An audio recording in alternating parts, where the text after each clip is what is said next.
Come on, Annie. Let's go to the movies.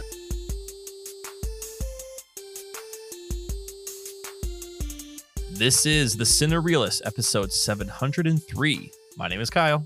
And my name is James. My name is Zach. And we're here talking movies, movie lists, and movie obsession for the next hour or so. Did you guys remember to fall back this weekend? Yes. Yes. Although we don't change our clocks in this family.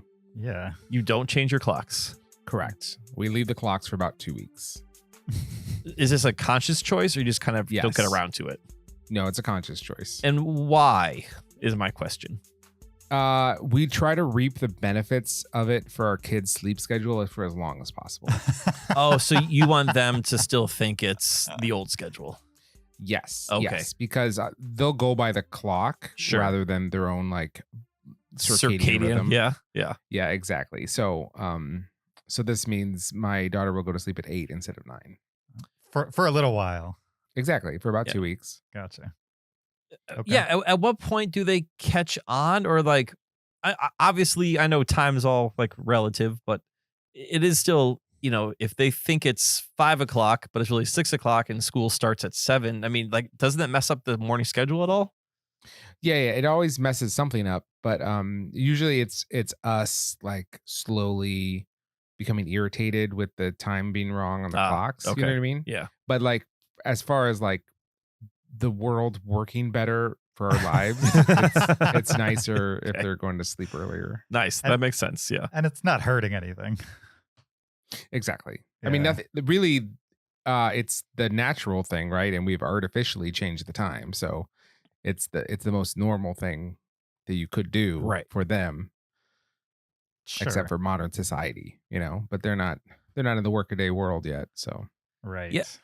Like, I always found daylight savings to be an annoyance, and then once I became a parent, it became like a real hindrance because it just throws off that sleep schedule for a couple of weeks. And yeah, we never did what you did of like not changing the clocks. We just get back into it. But then when you're like a baby or something, like, well, this is going to be just crappy for another week or two until the baby figures out the new rhythm. Yeah. So yeah, daylight savings doesn't really matter unless you become a parent. Or I guess if you operate trains, maybe it matters too.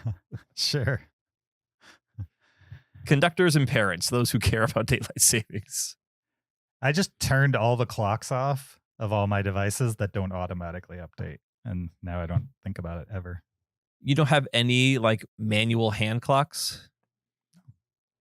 And I mean, the only manual clocks that I have are like my microwave and my oven. And I just turned them off. I just turned the clock part off.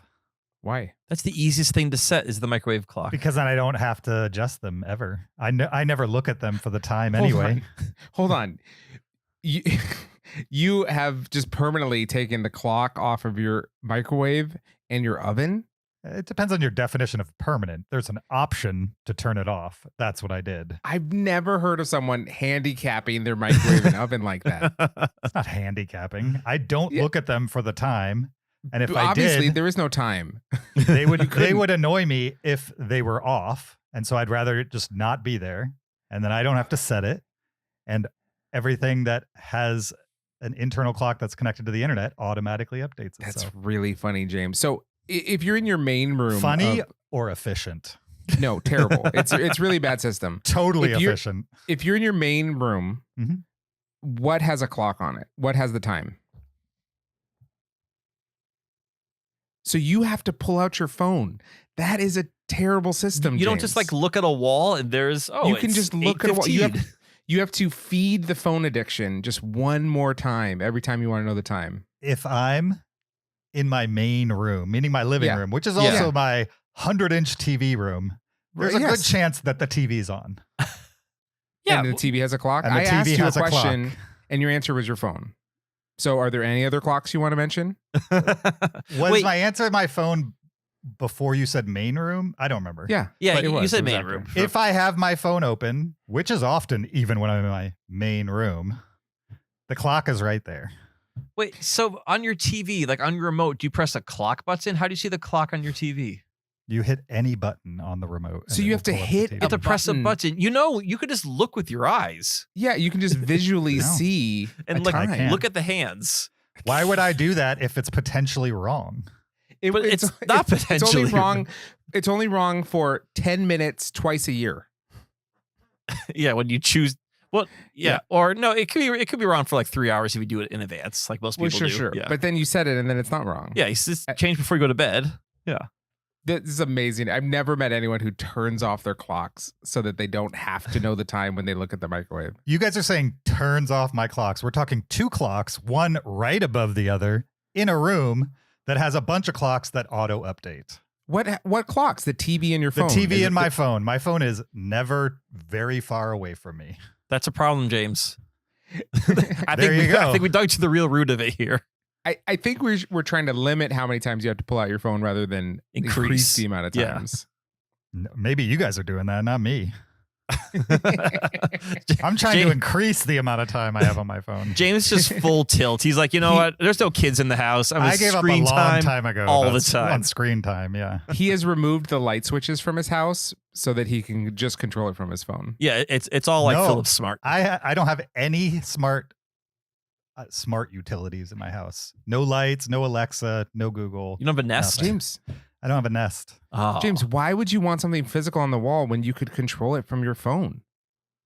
Wait, Because so I don't touch that very often. you have a thermostat that you touch. Yes. The only thing I control from my phone is my oven. but not the clock on the oven. Oh, no, though. wait. My washer and dryer, too. Wait, okay, hold on. So And by control, I mean it tells me updates on what it's doing. your oven is connected to the network. Yeah, doesn't it does not update the time for some reason. What? That seems like a missed opportunity. Sure? Yeah, I feel like it maybe does update the time. You just don't know it does that option. Because he's turned it off. Yeah. That's possible. Yeah, I would bet money that your oven will update if you turned your oven on right now and you turned the time option on and it was connected, I bet you it would be the correct time. I probably look at my oven or microwave to know the time maybe 20 times a day. That's 20 times I'd be pulling out my phone. Yeah. Why? That's an extra 5 seconds to know the time. Because it's just right there. You can it's on the I wall. can be cooking and I can just like look to my left. Oh, it is 8, whatever, and then go back to cooking instead of like put my knife down, pull my phone out. Oh, I got raw chicken on my hands. Yeah, James. What if you're watching something on your phone? You have to like leave the app in order to see the time and then go back in. Do you have to leave the app to check the time on your phone? No, because I look at my microwave.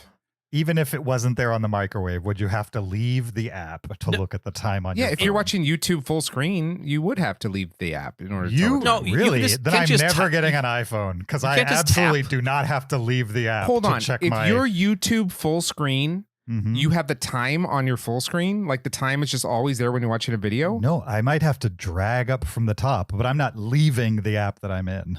You're half leaving it. Whatever part of the screen you're pulling, you're half leaving it. I'm not half leaving it. Okay, Can you see the full screen? Yeah. No, you can't if you're covering part of it with whatever you're dragging. When you look away to the clock on the microwave, are you looking at the screen anymore? I'm just saying, and you need a hand to do it. It's just crazy to me. Okay. Wild. Just for you guys, I will turn back on my stove, and if it catches the right time without me doing a single thing, I will leave it that way. If it doesn't, the time is getting turned right back off. Fair. James won't use his microwave because he has to type in the time to like the amount of seconds he wants to cook something. And he's like, no, if I have to do any work whatsoever to use a microwave. That's ridiculous. I have plenty of clocks around me. Every scenario you have 2 clocks. You have 2 clocks. Every scenario. My laptop has a clock. There's other things that have clocks. I need a complete list. My dumb printer has the correct time on its own. Why? You can disable the clock on your laptop, James. Why not take it off? Why would I? It's always correct. So is your oven probably. If my oven's correct, I will leave it on. My microwave does not have any compatibility. It will not do that. This is our check-in for next week. I'm going to ask James about the oven and the time. The microwave correctness is strictly just up to you, James. Like you decide if it's correct or not. But why does it matter? Especially now that my oven might be correct. They're right above each other. I'll just let my oven do the time. Why do I have to have the time correct on the microwave when the oven's right below it and may or may not have the correct time? We'll see. If it does, I'll leave it on. There's just this continuity of design. It's weird to have one device with a clock and one without. It's not that weird. It's feng shui. Well, No, because right now you have both turned off. If weird is defined by what is normal or not, then yeah, it's weird because most people do. I don't like it that you'd have one clock and not the other, but I'm fine with it. Like I understand the idea behind it, but to have them both turned off so that you have a timeless room unless you pull out your phone is interesting to me. I love that the person criticizing me intentionally leaves his clocks wrong for 2 weeks. That's because clocks are a tool, James. To trick his children into going to bed early. Yeah, absolutely. Okay, whatever. We'll leave it there then. I think we can say I'll have my quirks. You can have your quirks. How's that? And you guys can come to my house, and it's always the correct time on every clock you look at. On a typical day when I'm at home. Overstimulated. Yeah, on a typical day. There's so many clocks here. On a typical day. Yeah. If I'm home, right? Yeah. What do you think I'm doing? I don't know. I'm either on my computer, watching TV, on my phone. Well, James, what's that say There's about little you? bits in there when I'm not doing those things, but for the most part, if I'm in the house, those are the things I'm doing. What else would I be doing if I was home alone? Can a listener please mail James a book? Just mail him a book. We're going to have his address at the end of this episode. Mail this man a book. I don't want any books. I have enough books. I'm never going to read any book anybody sends me. This has been officially proclaimed. Zach, if I'm going to read a book, James I guarantee read? it's not going to be anything anybody sends me. It's going to be something I'm highly motivated to read. Right. Highly motivated. Yes. Yeah. Welcome to the show. Yeah. It was good to have a time discussion before today's movie. Yeah, because the movie has a little bit of a internal clock itself. There is, yeah. Yeah. What if this movie takes place? I guess daylight savings would not affect this movie too much. It's more of a distance than a time. Yes, exactly. Welcome to episode 703 of the Cinereelists. We're going to talk about the movie The Long Walk, and we're also going to run down our top 10 Stephen King adaptations. I'm looking forward to it. How about you guys? Looking forward to it. Great. Can't wait. Can't wait either. All right. Before we jump into all of that, though, we need to remind you there's a video version of this podcast on YouTube. Go check it out there. Search Cinereelists and watch while you listen. You could also support us on Patreon, patreon.com/Cinereelists. You could leave us an Apple Podcast review, 5 stars only, or send us an email to heyguys@cinereelists.com. Links are in the description for any and all of those things. Let's get into The Long Walk, shall we? I think so. I think we shall. I think we shall. It's time. We shan't. The Long Walk is now available on Premium VOD. We're going to get into it right after this clip.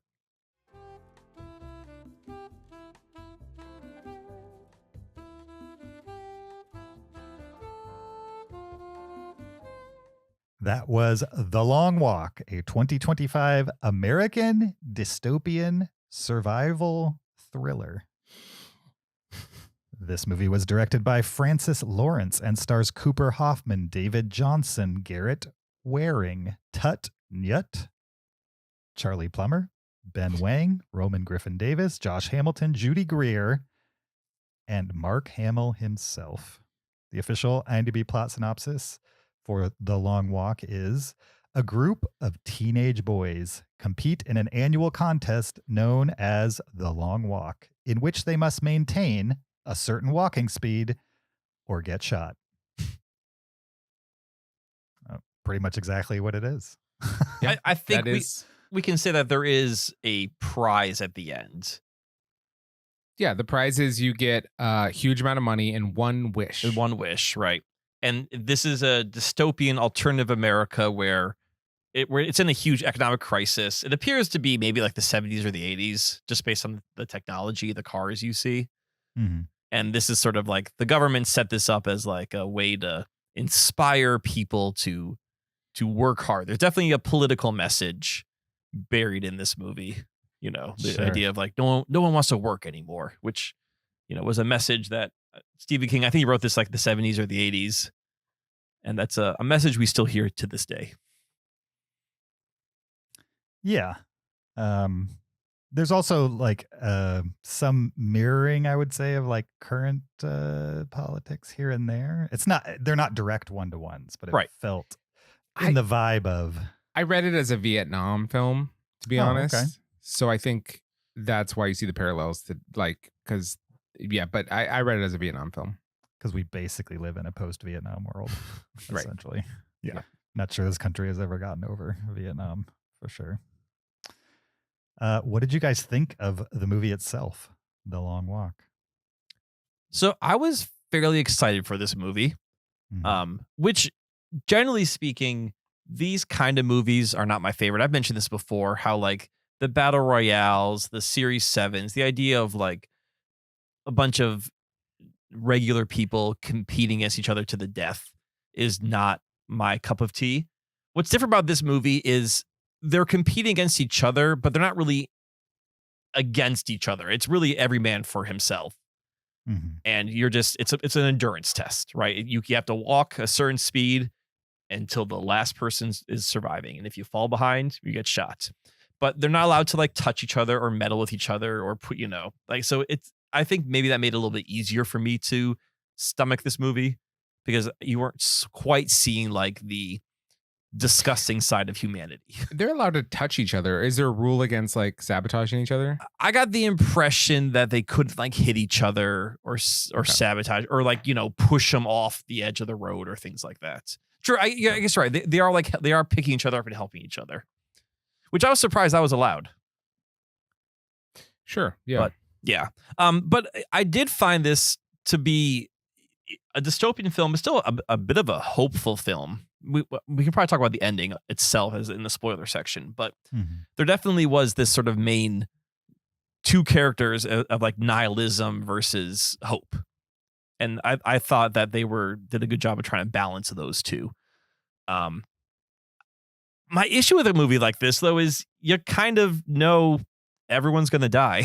Like it's a movie where that's the point. The point is one person's going to survive. Now there's obviously twists to that, but after the first couple, people get what do they say, deactivated, or what's the word they use when you get killed? It's not terminated from the game or something like eliminated. that. Yeah, they don't say killed. They say something along those lines. After the first couple of shocking ones happened, after a while you're like, okay, well obviously everyone that I'm watching in this movie is going to die at some point. Minus one person possibly. And yes, I mean this movie, it's a lot of walking. It is. It's a lot of walking, a lot of talking. 500 miles. Which I want to talk. Maybe we can discuss later. How long do you guys think you could walk? Let's table that for like. Well, I don't think anyone could walk as long as they walked in this movie. Yeah, they walked 5 days. Yeah, it's not. I mean, there's been forced marches throughout history. None of them reached this kind of mileage. Right. That's not happening. Yeah, no, I was, you can't go that long without sleeping. I know they have this whole thing of like, oh, you can sleep while you're walking, but apparently all of them can. Yeah, I don't think I could go that long without sleeping. So yeah, I thought this movie was interesting. It had some interesting things to say. I thought it was a little blatant to this message at times. And it's kind of what you see is what you get for the most part. What'd you think, James? Yeah, I don't disagree with any of that. It's a high concept movie in a world that isn't the real world, but it does reflect the real world, I would say. And so the early killings or eliminations, if we're going to use that word, they affected me. Yeah. And then over time, you just realize that that's just a mechanism of the storytelling. And also you get into the less sympathetic characters, I would say, more towards the middle of the movie. And it just doesn't affect you the same way as somebody who is literally helpless and never should have been in this contest to begin with, essentially. Like they had no chance from the moment they started. And so that made some of the content a little easier to swallow. The performances were a little hokey, but a lot of characters in Stephen King adaptations are a little hokey. And so to me, it kind of fit that formula, scratched that itch a little bit. I think some people who are maybe not used to that might object to some of the acting. I had a real good time watching Mark Hamill with his actual face in a movie that wasn't a Star Wars movie, like ham it up. I thought that was fun to just see him kind of play. I had no idea that was Mark Hamill the entire time. Oh, really? Well, I mean, he's on the screen a lot. Sure. And he is behind sunglasses and a beard. And he's doing a voice because, that's... he does voices. He does voices. So, yeah, I was watching this movie and I was thinking that's interesting. They got some no-name to play the major. And then at the very end, I saw the name Mark Hamill. I'm like, oh, okay, that makes a lot of sense now. I wish there was more of the major in this movie. I thought he was one of the most interesting characters as the guy kind of behind this whole thing. There's another thing I want to talk about in spoiler. He has another connection to this story. I wanted more major from this, and apparently I wanted more Mark Hamill. Just didn't know it. Sure. Yeah, I mean, he's I think with Mark Hamill, right? He just hasn't been in a lot of movies where he is himself in the movie, or at least the ones I haven't seen a lot of his movies where he is himself. Feels like he's lived in voiceover world for the bulk of his post Star Wars career. And so it's just fun seeing him on screen. And also like, I think maybe the voice acting, right? Because voice acting, you're trying to make yourself bigger than what you actually are. Yeah, it's exaggerated. It's an exaggeration. Yeah. And I felt like his exaggerated colonel or whatever that guy was worked in the context of some of the over-the-top acting happening from the other characters as well. And it helped world build quite a bit. That being said, this is an awful world. Yeah. These young people just like sacrificing their life for fame and fortune, essentially. I would say, I don't think it's fame. I think it's just fortune. A chance that, it sounds like the economy, America is in such a rough place that, if you're not the elites, then you're the poor. And you have to, this is your one chance to get out of your cycle of poverty. Right. What do you think the motivation? It's been a couple of weeks since I've seen this. Was there any motivation stated in the movie for why the public would want this public display of perseverance? What's the point of doing this? Sure. I mean, this is like a reality show. They don't really lean into the reality showness of it. Like they mentioned once, America's watching, and then people like do line up at times to watch these kids walk through these small towns. But I think the major says something like, no one wants to work anymore, and you guys are an inspiration for what hard work can accomplish. So the idea is like, be inspired. Look what these boys are doing. They'll go through these trials, tribulations to get fame or get fortune and glory. If they can do it, why can't you, America? And I think I read in the book that this is based on, the distance that they travel is somehow tied to like a dividend or refund that everyone gets or something like that. So everyone's kind of rooting for them to go as far as possible. Oh, okay. It's there's some monetary thing tied to it. So like for like the general population. Oh, interesting. So like the general population gets paid if a lot of people walk really far.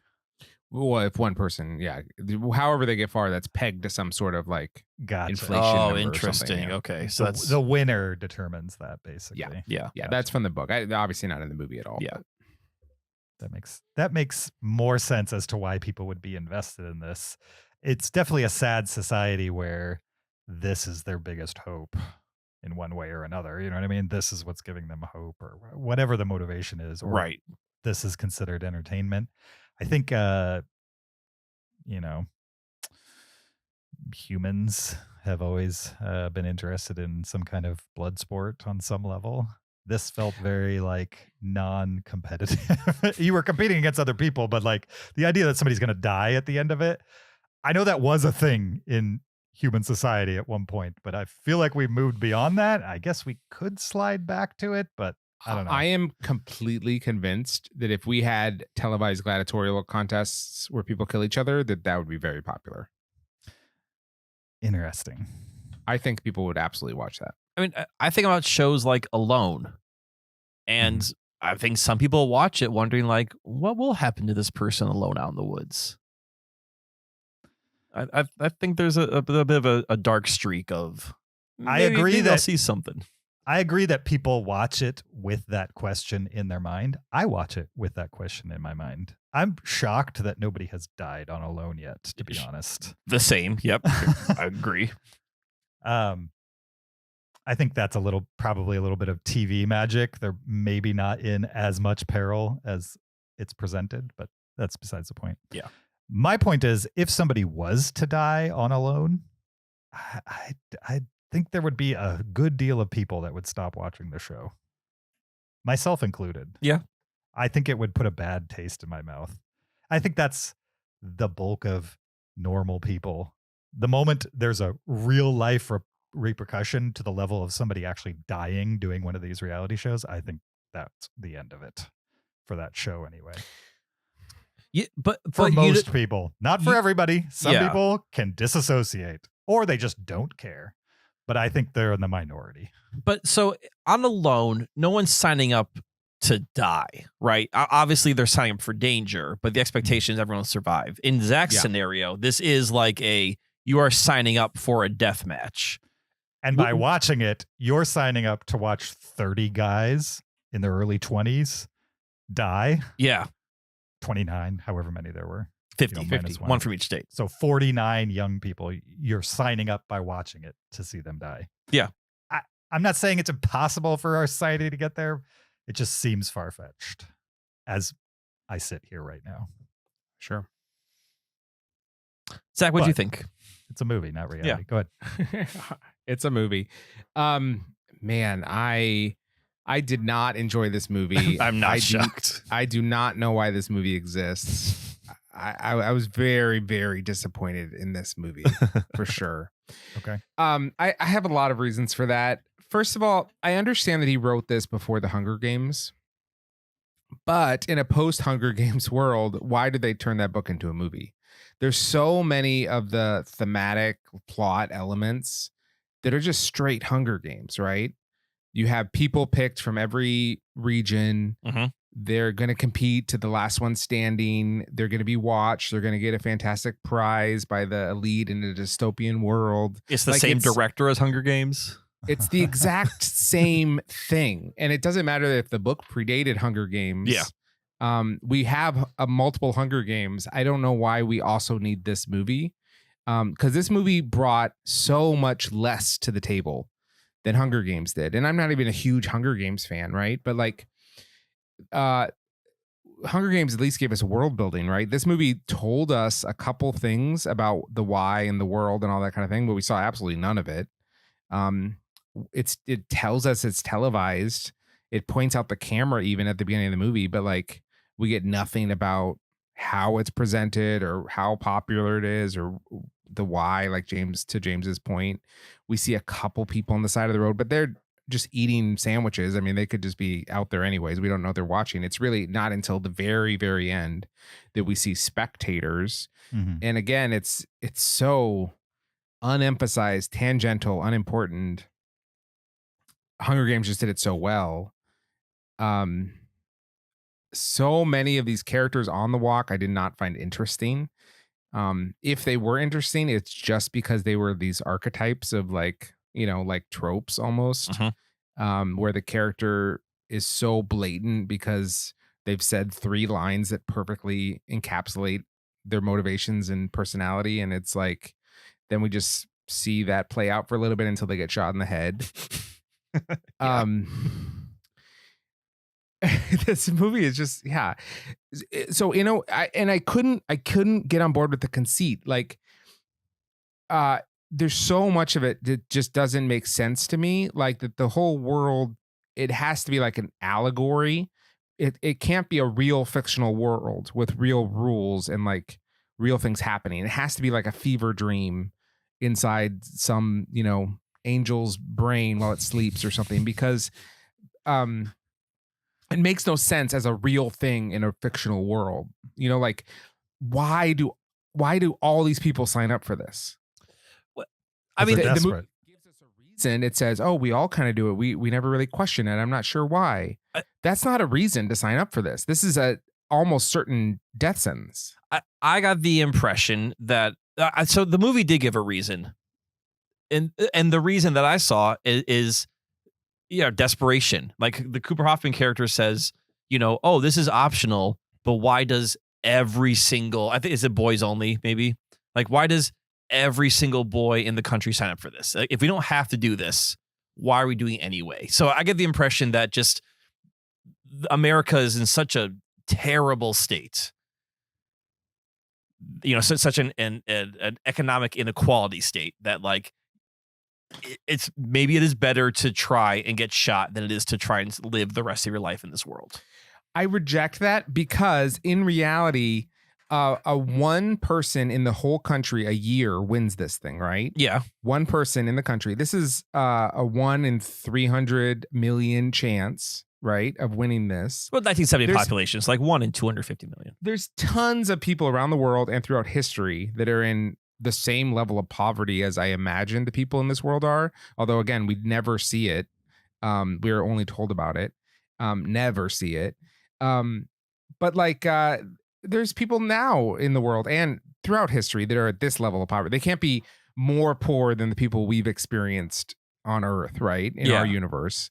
That don't see their only source of hope as this like almost certain death ticket unless they're the one winner in the whole country for that year. But apart from that, if they are that desperate, right? And they see this as this is my only opportunity to rise above my destitution. Mm-hmm.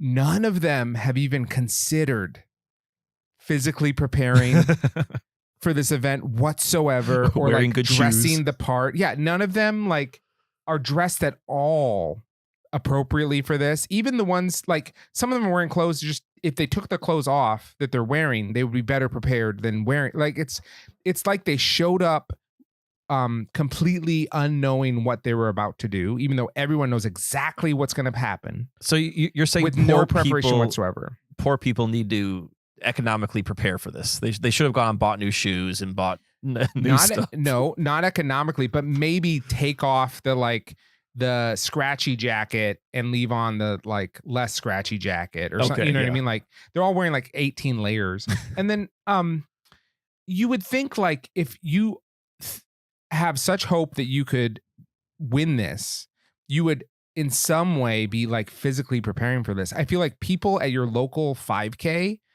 are way more prepared for their like little 5K event than any of the walkers on this thing. Like none of the like some of the main people we follow are like, it would not last 500 miles, right? And it's because they haven't walked a day. They haven't trained for this whatsoever, right? I'll agree that the distance I thought to be a little ridiculous and just the amount of time. That felt unbelievable. Just that a human could stay awake that long, could constantly move for that amount of time. I just don't think it's physically possible. Yeah, exactly. So I'll agree with you on that point. Yeah, I mean, I do think this is in a heightened world, and that's why people are there in their regular clothes, and right. We do. I guess the difference is I accepted the world that was being presented to us, right?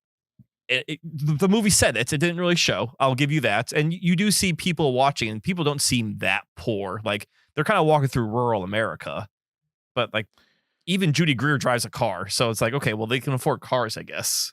That's what I'm saying. We saw into a home, right? And it is, I mean, there have been, first of all, there's people poorer than that all around the world right now. Yeah. We've seen like real world poverty more poor than that in America in the last 100 years.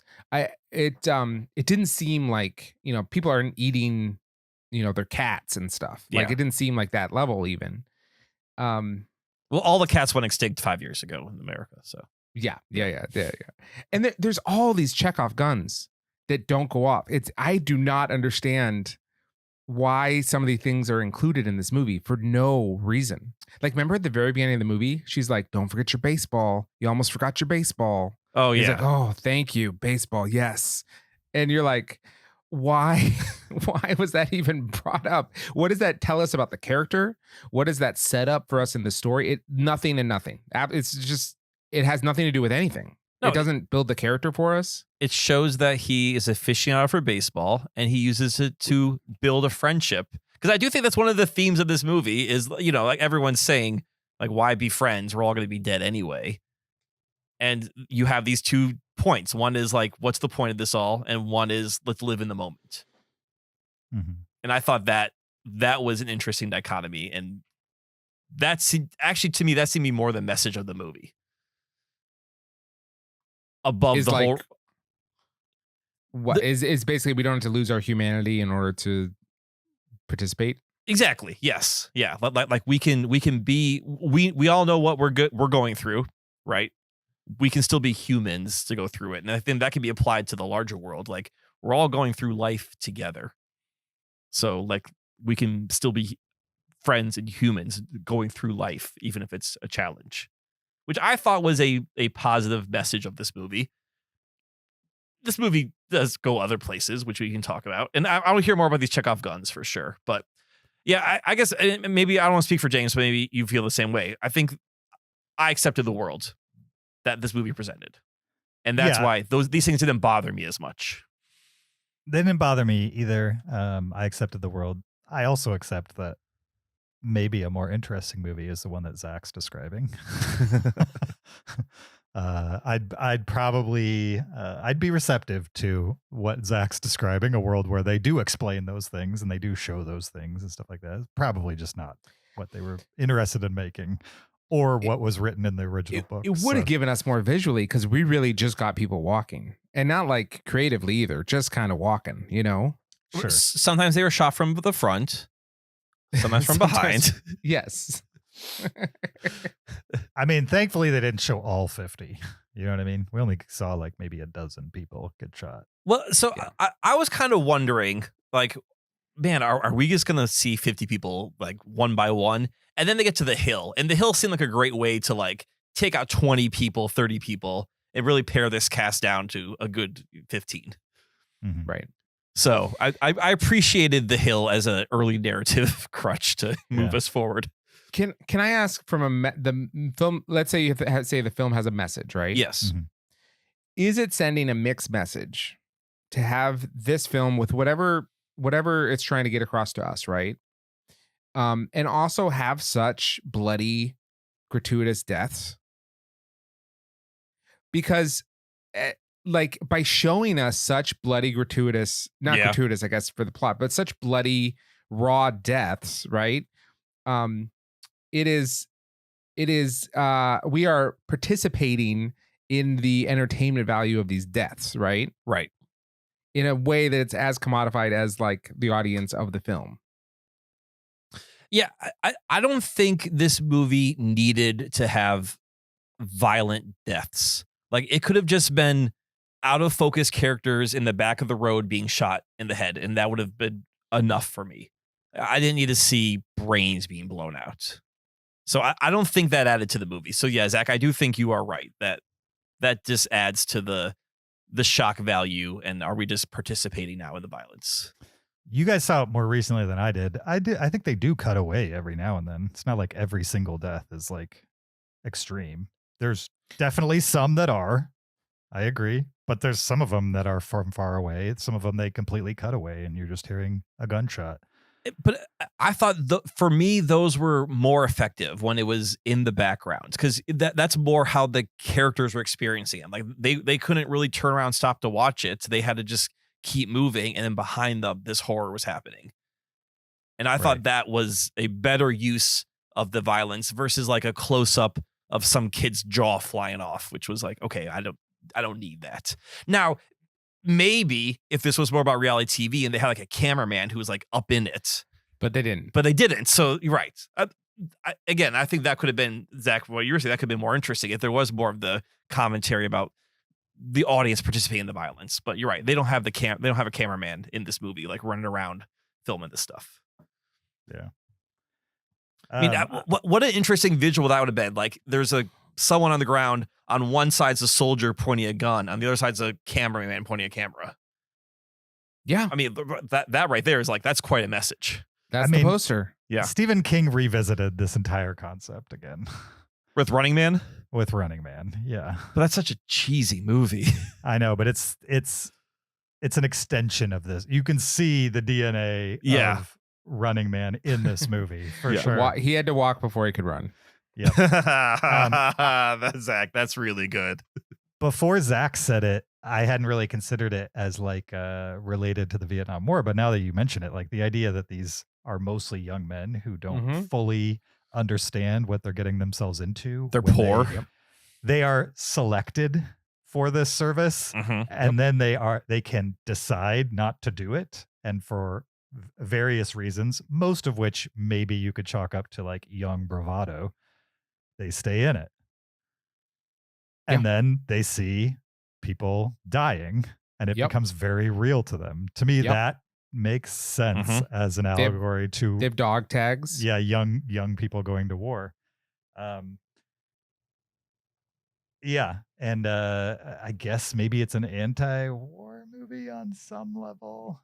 I don't know. With Stephen King, he has morals in his movies, but they're always very thin. They're always not really front and center. The entertainment's front and center, and then there's like a little bit of this underlying it for the most part. Yeah. Can you explain one character to me, because I did not understand that character's motivations? Okay. He was the journalist. Oh yeah, the guy who wants to write about it. Yeah. What was his plan? To win and then write about it? Yeah, I think it was to win and write about it. But even they point out, even they say like, you don't need to make money from a book. You'll be rich now. Yeah. He just, that didn't occur to him. No one said these are smart people. And not everybody does a thing for money. Yeah.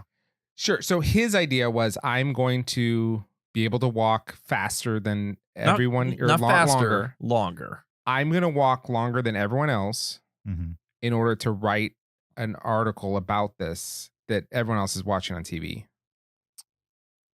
I think as a person who experienced it, yes. For a literate society. I guess. For an illiterate or literate? No, illiterate. Okay. For a literate society. And I just like, in order to write this article, it means he wins. Yeah. So like, it's just so interesting. Like, that's why I said it's like young bravado. A lot of these guys had motivations that you can only chalk up to young bravado. At first, I assumed he's just along for the ride. Like, he's not part of the group. He's just following them along. That makes sense, right? To just be there to write about it. But no, he's a participant that will die unless he wins. Yeah. Right. Which they haven't fully thought through when it starts. I don't think. It'd be one thing if like they didn't know what they're getting into. Like, oh, I just have to walk. Okay, I can walk. That's not a problem. But they all know what they're getting into. But they all know like, oh, these go on for 5 days. Because this happens for 20 years. Yeah. Yes. Yeah. Anyway. Yeah. No. There's definitely.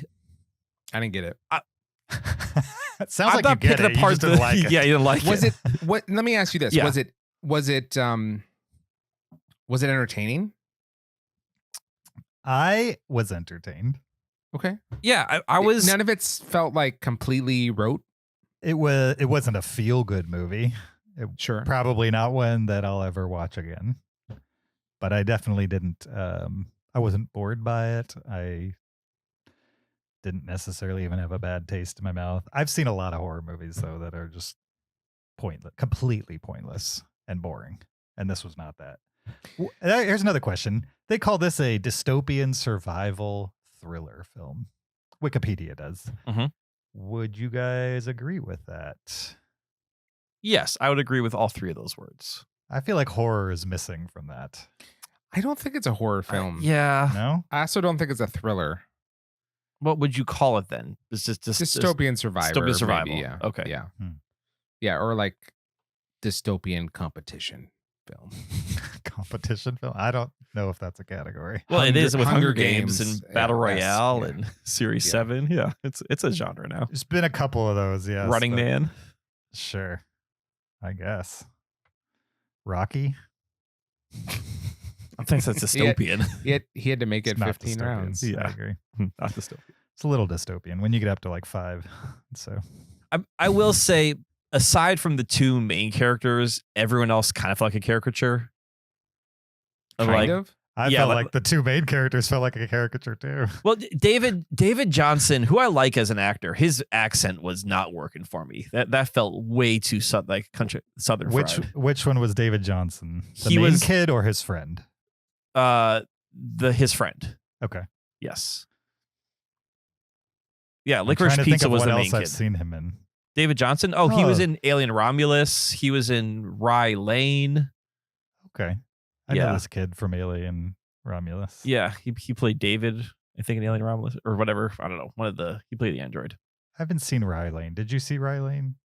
Oh, Kinda you guys like have a- to see Rye Lane. I kind of feel like you've recommended. What is that? it I before. have.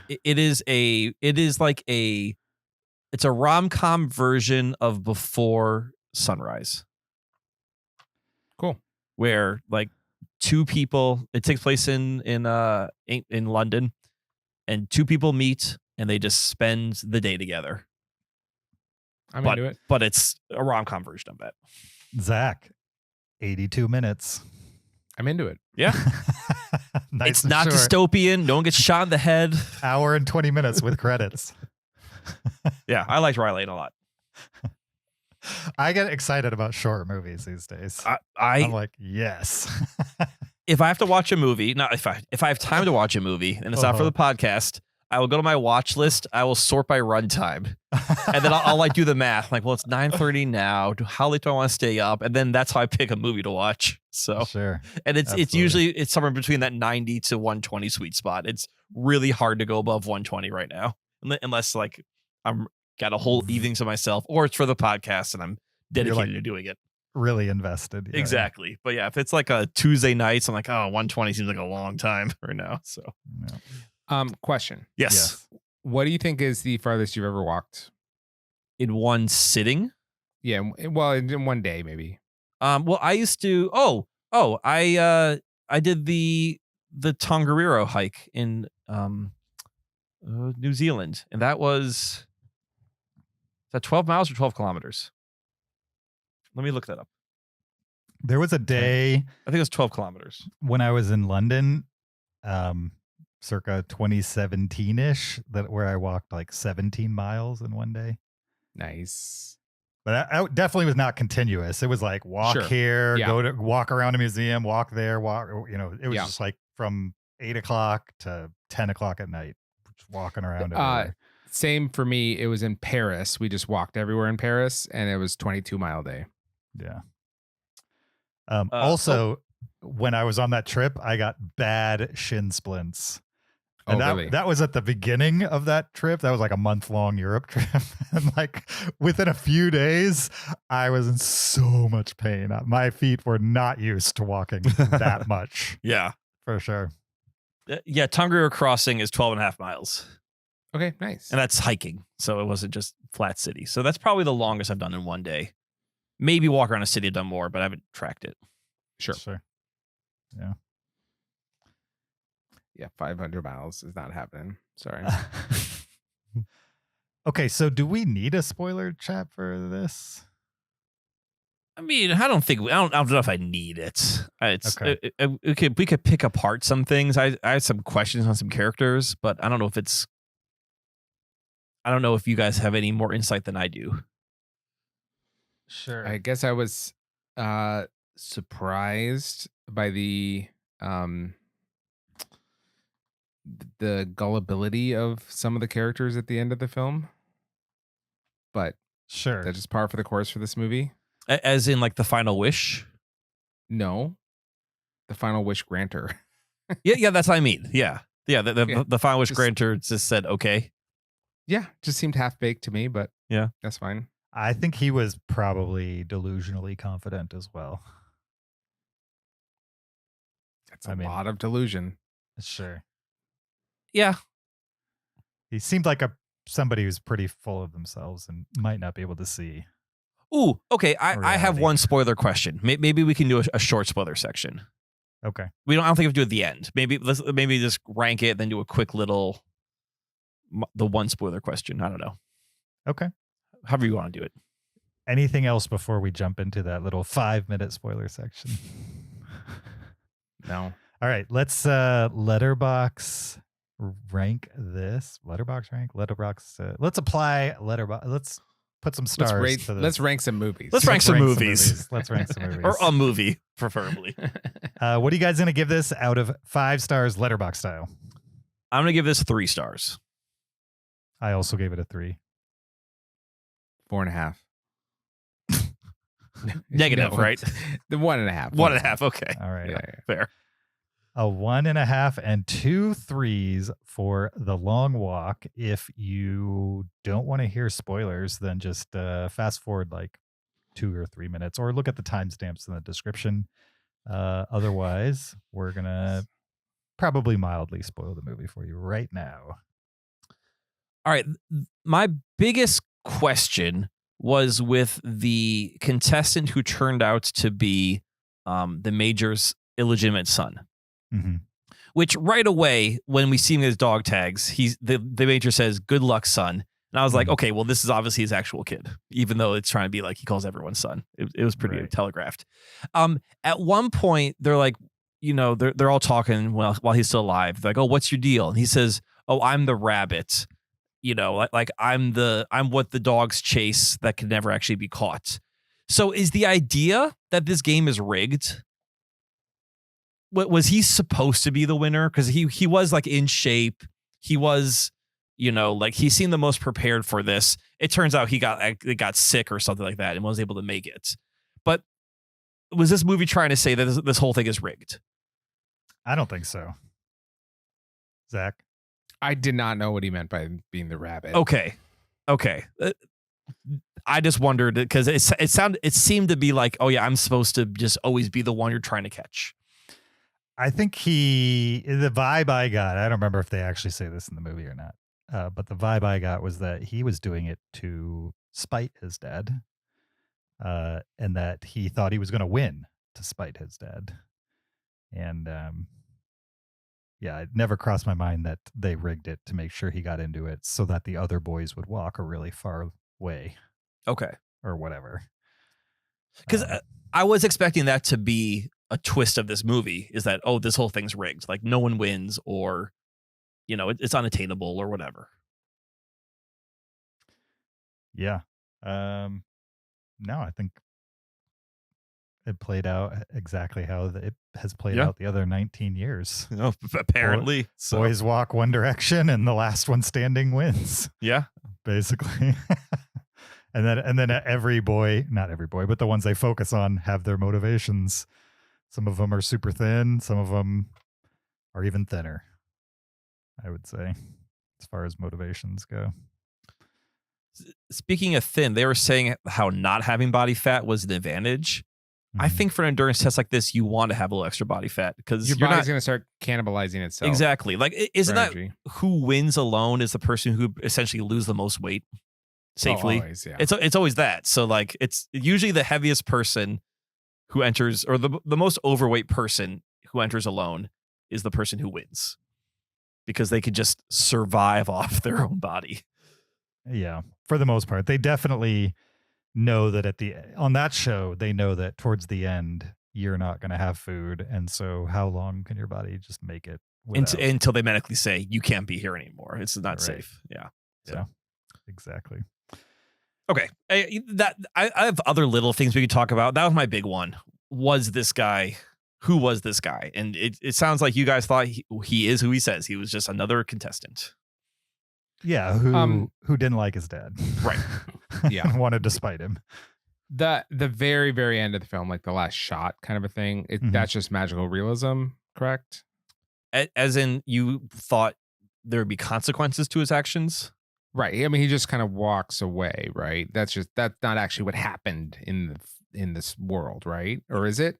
I got the impression that there's a possibility that no one's happy, and to see that conclusion to that character, people are like, okay, like that's kind of what everyone wanted. I don't know what that character played in the greater world. Obviously, he's in charge of the game.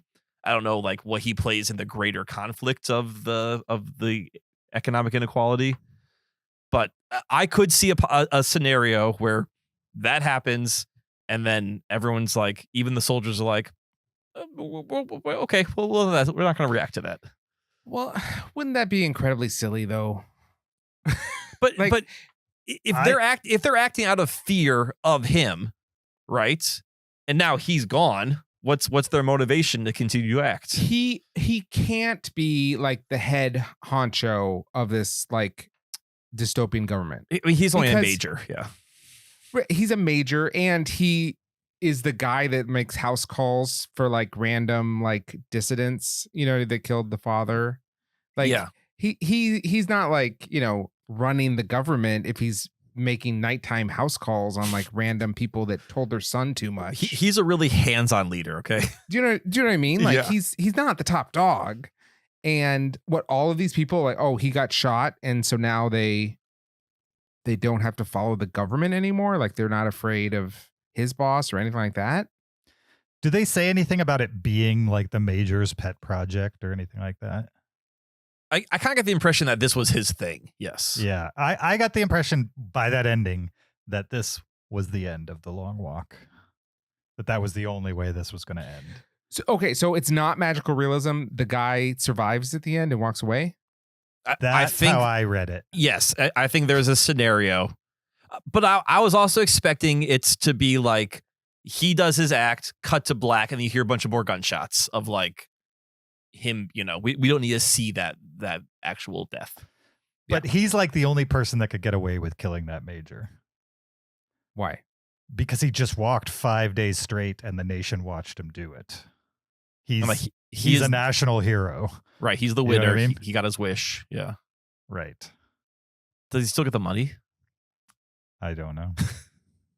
I'm not saying it's realistic. I'm saying that's how I read it in the moment when I was watching it. That's why also, I don't think anybody liked that guy. Exactly. I don't think the soldiers liked him. I don't think anybody liked him. And so when he got shot, they were just like, okay, sure. Okay. Yeah. What are we going to shoot the guy who just walked 5 days? Was tortured by this guy that we didn't like anyway? They shot the guy that walked 5 days seconds ago because that's what they had to do. Win. But also, like, if they said, I'm not going to shoot you, the major's is going to shoot the soldier, get someone else to do it. Like, this major has no regard for human life. Yeah. So if any of the soldiers had shot the major at any point, there'd be no repercussions for them, you think? I think there's a possibility that the soldiers could have turned on the major. They just didn't have the courage. Yes. I think if the major had shot a soldier who refused to shoot one of the boys, there would be no repercussions for the major. That's just more fear for the other soldiers. They don't depict that, but I can imagine a world where that's happened before. But I don't know. So these soldiers are just in fear of the major. They're not sadistic soldiers on their own right. No, Zach, they're just following orders. Yeah. And as soon as the order giver is done, they're back with everyone else and like, no, we're one of you. We are with you guys. Solidarity. I think cowards are cowards, and they find power where they can. And when they're with the major, that's their power, and the major's removed. We could get political. I don't really want to do that right now, but I think when it comes down to it, yeah, people who are cowards, they're followers, and they are following the major. And now the major's gone. Like, okay, who do I follow next? They're not independent thinkers. Interesting. Yeah, that's so interesting. Okay, so my interpretation was just that, like, of course he gets killed after he does that. Like, that's the only thing that would make sense to me in this movie. But both of you think that he survives. Yeah.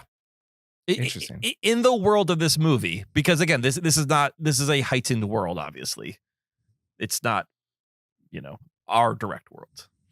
Right. Okay. What movie did we recently see that had like a very sudden end? Well, this is a real House of Dynamite situation we got going on here. Or just cut off at the end. Yeah, where there's just no explanation of what happens next. Yeah. We're all left to speculate. He's on I think he does die. He's on an totally empty street, completely empty. None of the crowd that is lining the street is there whatsoever. I think he's dead. Oh, so you think he's dead and now he's just kind of walking off into the next. That's possible. Don't you think? Yeah. His walk continues. I think it is an ambiguous ending. Have you guys heard about the book ending? No. So in the book ending, they actually flip it. It's the Cooper Hoffman character who wins. The friend, yes. Mm-hmm. And I don't know if he does the act or not, like the final wish, but he does like see a figure in the distance. And he keeps walking towards that figure. So the ending is like his walk will never end. Like whatever he has experienced will always be in front of him now. So I don't know if this movie is trying to do that ending or if they're doing a little different take on it. But what do you think? How much money do you think he was given? Like in US equivalent dollars of our world? It's probably like, I don't know, 5 million. Yeah, how much did they say? Did they say? They didn't say. No. They never said. Yeah. Yeah, I don't know. I would guess $5 million. Couldn't your wish be more money? More walks. More walk. Yeah. Cool. All right. Anything else? Spoilers? Nah. All right. That's the end of spoiler talk. Let's move in to our top 10 Stephen King adaptations. This was a pretty easy list for me to make, I would say. Yeah. I've only seen 15, which I thought was low. I don't know how many I have, but I guess it's in the 20s. How about you, Zach, roughly? I've seen 12. Nice. Ah, okay. Probably all the good ones, I imagine, if you've seen 12. Because I think there's a solid 10. My 10 are solid, and there were a couple that could have made the list, but there were a lot that were not going to make any list anytime soon, I would say. So let's jump into it. Does anybody want to go first? I want Zach to go first. Okay. Kyle wants Zach to go first. Yeah. Zach? Okay, I'll say my 2 honorable mentions that did not make my list because I only had 12. So the 2 that didn't make it on my list are number 12, The Long Walk, and number 11, It, the one from the 80s. 1990. Yeah. I think 1990 is technically the last year of the 80s. Technically, it is. You're right. Okay. Yes. Yeah. So my number 10 is The Green Mile. Okay. Which that movie is fine. I don't have any special love for The Green Mile. I think some people do have like there's like a schmaltzy vibe for it that people connect with. But I'm fine with it. I'm very neutral with it. It's a 2.5-star movie for me. I don't care about The Green Mile either. I will go next. My number 10 is the 1990 version of It. This is a cheesy movie at times. This might be technically a made-for-TV movie. I'm not sure. It is. Yeah. It is. But you do get an incredible Tim Curry performance. He is great as Pennywise the Clown. And I think that is worth the price of admission right there, just to see him. If you don't want to watch It, then you can probably go on YouTube and find a supercut of all his scenes because they're pretty great. But yeah, he was fun in this movie. I remember being so scared of the idea of this movie as a kid. So I was like 7 when it came out, and he's the clown. He's got the claw hands. It's pretty cheesy once you see it, but 7-year-old me was like, I'm not touching with the 10-foot pole. It's pretty iconic, I would say. Yeah, definitely. My number 10 is Carrie, the original from 1976, which is probably the first Stephen King horror movie I saw. Probably the first Stephen King movie I saw was Stand By Me, but this is probably the first horror movie I saw. And this one's great. Directed by Brian De Palma and It's got Sissy Spacek in it and John Travolta, Piper Laurie. It's a classic for a reason. It's high school story about bullying, essentially, mixed in with like this weird kind of like witchcrafty storyline that runs through the revenge plot line over the course of the movie, and has lots of iconic scenes, and they're iconic for a reason. They're still effective to this day. Carrie, my number 10. Cool. My number 9 is Secret Window. This is the this is a psychological horror film. There's a writer that secludes himself in a cabin or something in order to write his book. But then a deranged guy that claims that he plagiarized him starts harassing him and won't give up and that kind of thing. And so it's kind of like a paranoia thriller kind of a thing with some twists and turns, and it's fine. It's got Johnny Depp in it, who is not an actor that I terribly care for. John Turturro was just good. I thought some of the twists were a little silly, and I was mostly just fine with it. This is another 2.5-star movie for me. You stole my story. That's all I can think of when I think of that movie is John Turturro. Yeah. It's pretty cheesy. My number 9 is The Long Walk. Nice. My number 9 is The Life of Chuck from last year. Oh. Starring Tom Hiddleston and Chiwetel Ejiofor, Karen Gillian. Mark Hamill is also in The Life of Chuck. This is his second Stephen King adaptation. Quite the muse. He showed up in. Jacob Tremblay is in it. Has anybody else seen The Life of Chuck? No. Okay. I enjoyed this movie. I watched it specifically for this list. Hadn't seen it, and now I have. And yeah, I liked it. I'd probably give it like a 3.5 on Letterboxd. Stephen King has 2 buckets. He's got his horror bucket and then his kind of like oddly life-affirming bucket. And the life of Chuck definitely sits in that oddly life-affirming bucket for sure. It's trying to do that, and I think it succeeds.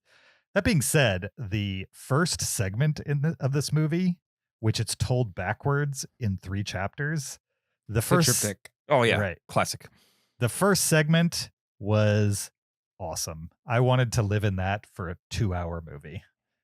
I kind of don't want to give away why I would want to live in that. It just was the way they depicted what they depicted in that first segment felt very real to me and very non-sensationalized, and that's not something you typically get in this type of story.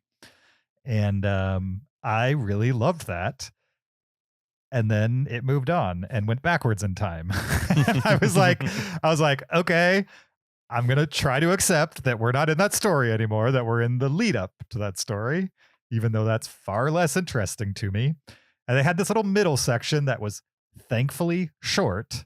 And then we got the last section, which kind of felt like a totally different movie to me, but it was fine.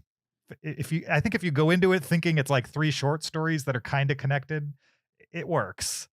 But I wish I had gotten more of that first segment. It was by far the most interesting thing the movie had to offer. And that's the only reason why it's not much higher on the list. But I still enjoyed it. The Life of Chuck. Nice. My number 8 is It from 2017. This one, I had some scenes that I thought were really well executed. It modernized it and made it more cinematic than the 1990 version. And there's only so much that I'm gonna like a movie that's just intentionally creepy for no reason. Mm-hmm. But I did give it 3.5 stars, so I did enjoy it. Not a movie I care about or would re-see, but I could appreciate parts of it. My number 8 is The Green Mile. I saw this movie in like the last decade, and I remember this movie being such a big deal when it came out in the 90s. Do you guys remember why? Like there was all this Tom talk. Hanks. it was Tom Hanks and Michael Duncan Clark, and it's this magical, and like it was such a got a lot of press. Yeah. It got a lot of what? A press. It did, yeah, and it's good. It's got its moments, like it's well acted. But I wasn't quite sure like why this movie was so important to 1999 whenever it came out. It's one of those movies where like, it came as a double VHS. It was so long. Yeah, Sure. yeah. Here's your answer. Tom Hanks. Okay. Stephen King. Shawshank Redemption. Fair, yeah. And Stephen King. You know what I mean? Like this is like Shawshank 2, but with Tom Hanks in the lead role. But yeah, and it's not that. The Green Mile is not that. No. And it's like Tom Hanks, like, going in prison and playing rough.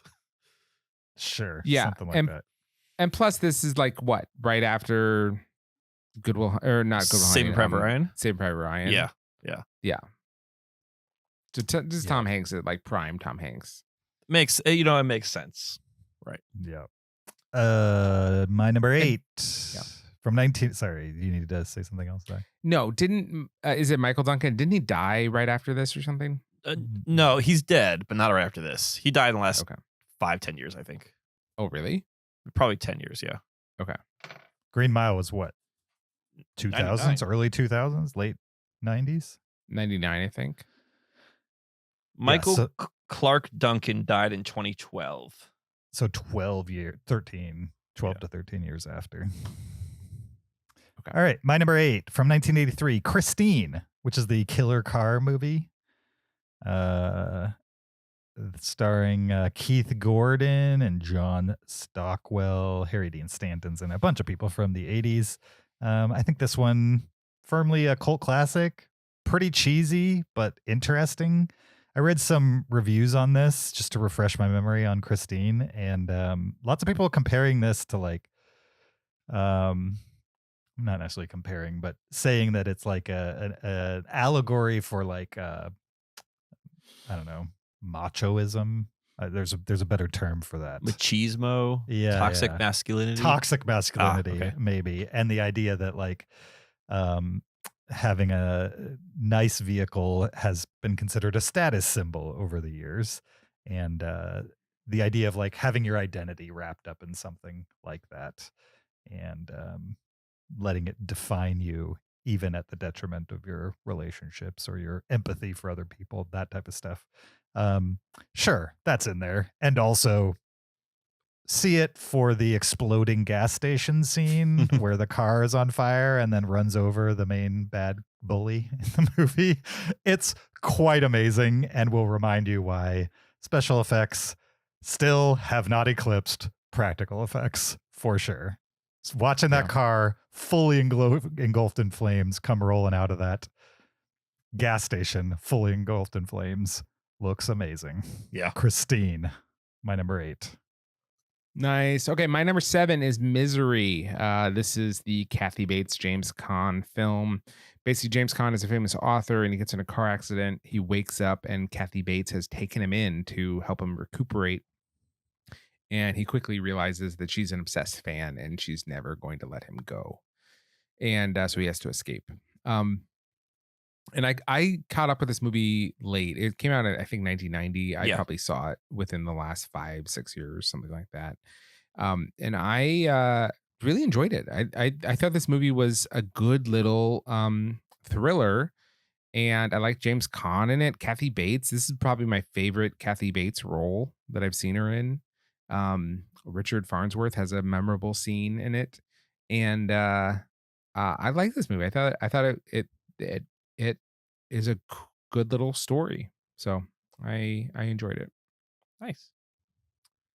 My number 7 is my first Stephen King movie ever, and that is Carrie, which I saw on late night cable, probably in middle school. Do you guys remember late night cable? Yeah. I miss late night cable. My wife saw Carrie at a sleepover when she was, I think, like 9. That's the appropriate age to see Carrie. Is it? Oh, yeah. No, the earlier the better, for sure. And so this movie always left an impression on me because this is a pretty graphic movie, like with especially that prom scene at the very end. and then what happens after the prom scene back at the home. Those are the parts I really remember the most from this movie. And being like, watching this as a kid and being like, I shouldn't be watching this, but everyone's asleep right now and no one's gonna know. Sure. I should probably give the second watch or second viewing because it has been like 30 years since I've seen it. Mm-hmm. But I don't know if I'll get more out of it than what I still got back then. I think you'll appreciate what he was doing on a filmmaking level rather than the kind of the shock value of the visuals and stuff like that. But you may have gotten the most out of it, though. You'll get a little more. I'm not sure it'll be worth the investment, the time investment, but because this movie, I mean, to me, this movie seems like more it's about the shock of it, especially her powers, the prom, the blood. Is Brian De Palma, so he's going to lay into all the excess of it. Yeah, and the moral of the story is be careful who you bully. Essentially, yeah, pretty much. So if you got that much from it, I'm not sure it's much deeper than that. Okay, then maybe I don't need to watch again, and I'll just have nostalgic feelings for watching Carrie in my basement. Zach, you've seen Carrie, right? I have, yeah. Is there anything more to that movie other than don't watch out who you bully? Yeah, I think there's more to that. You never know how it's going to come back around. You think there's more than that in that movie? Yeah. Like what? The mother-daughter relationship. Sure, I guess. But what's the moral though? Listen to your mother? No. Listen to your mother. Don't listen to your mother. Yeah. Get away from your toxic mother. Okay. Zach, did we watch this together? It's possible. It's no, I didn't watch this as a kid. I watched this as an adult. Okay, then we did not. Then maybe I watched it with my brother. Then I'm not sure. Okay.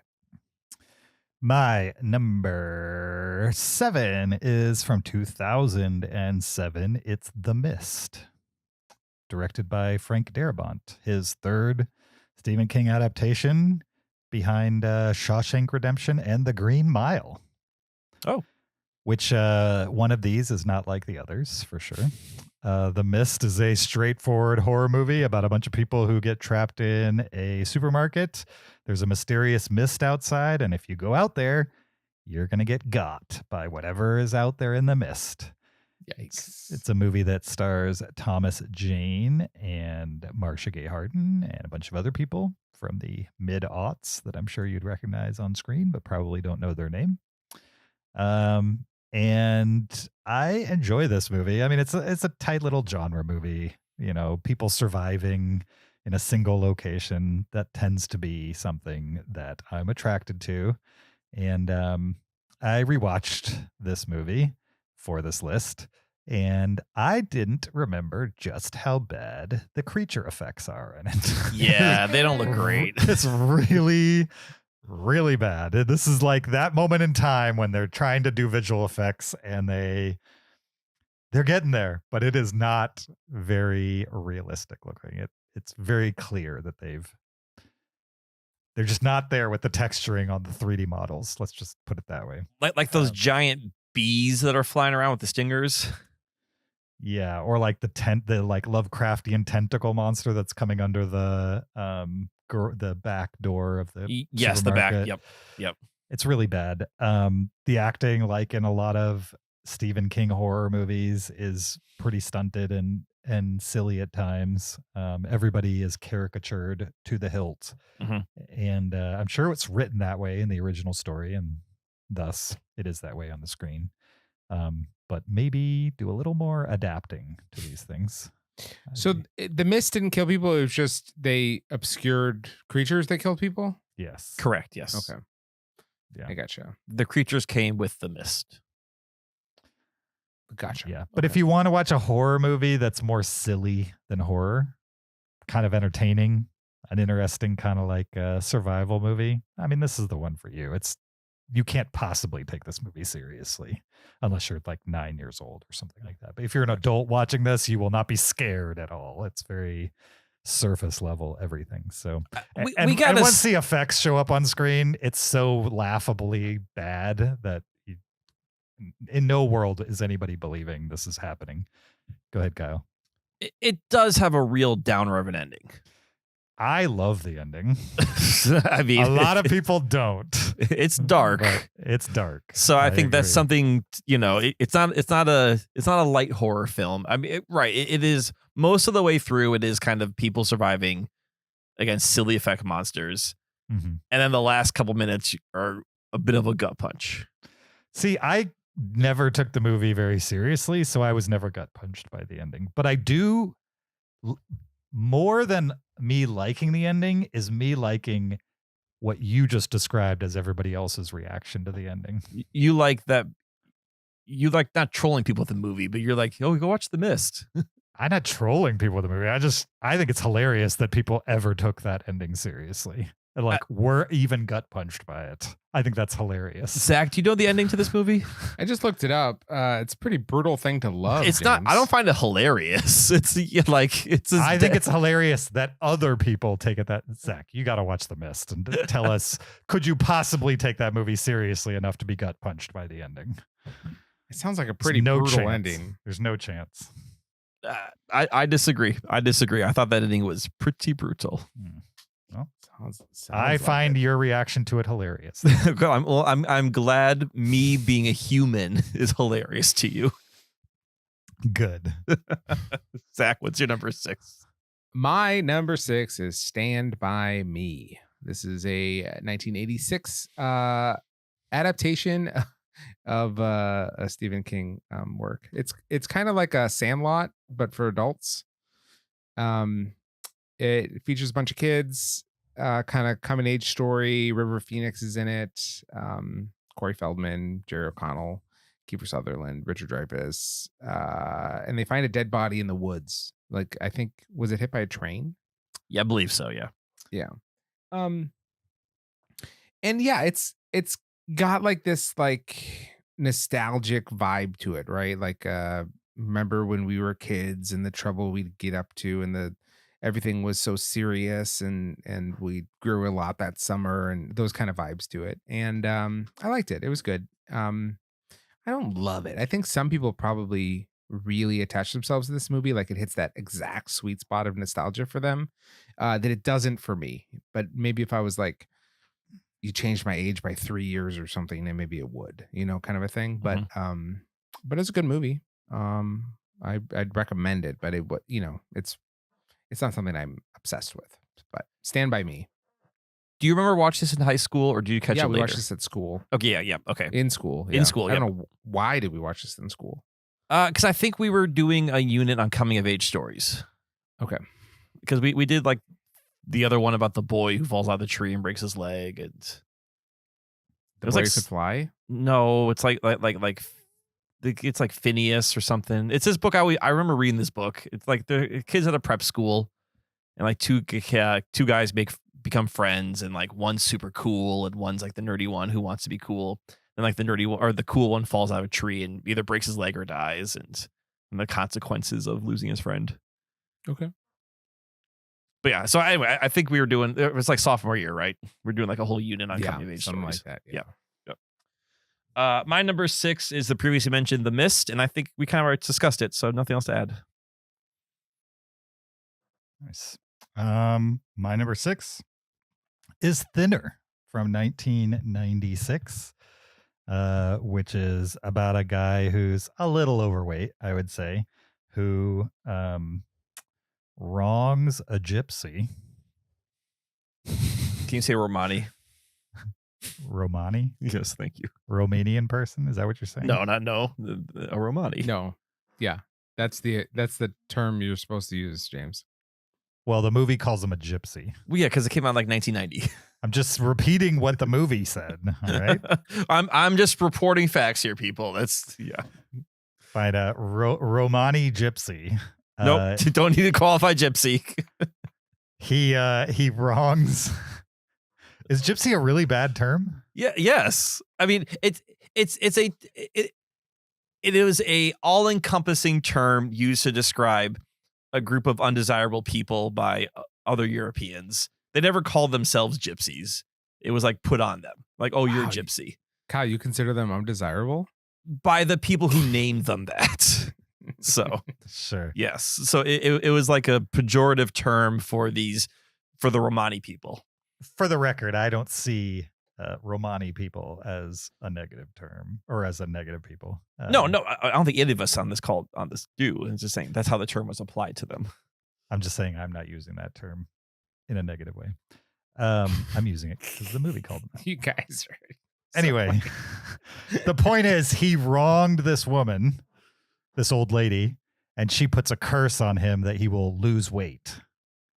But there's no end to him losing weight. And so over the course of the movie, he thinks it's great because he's a guy who's a little overweight and now he's just losing weight. He can eat whatever he wants. He just continues to lose weight. And then, of course, he loses so much weight that it becomes a problem. And he's like literally dying on the vine, essentially. And all of a sudden he wants to reverse the effect of this curse that she's put on him.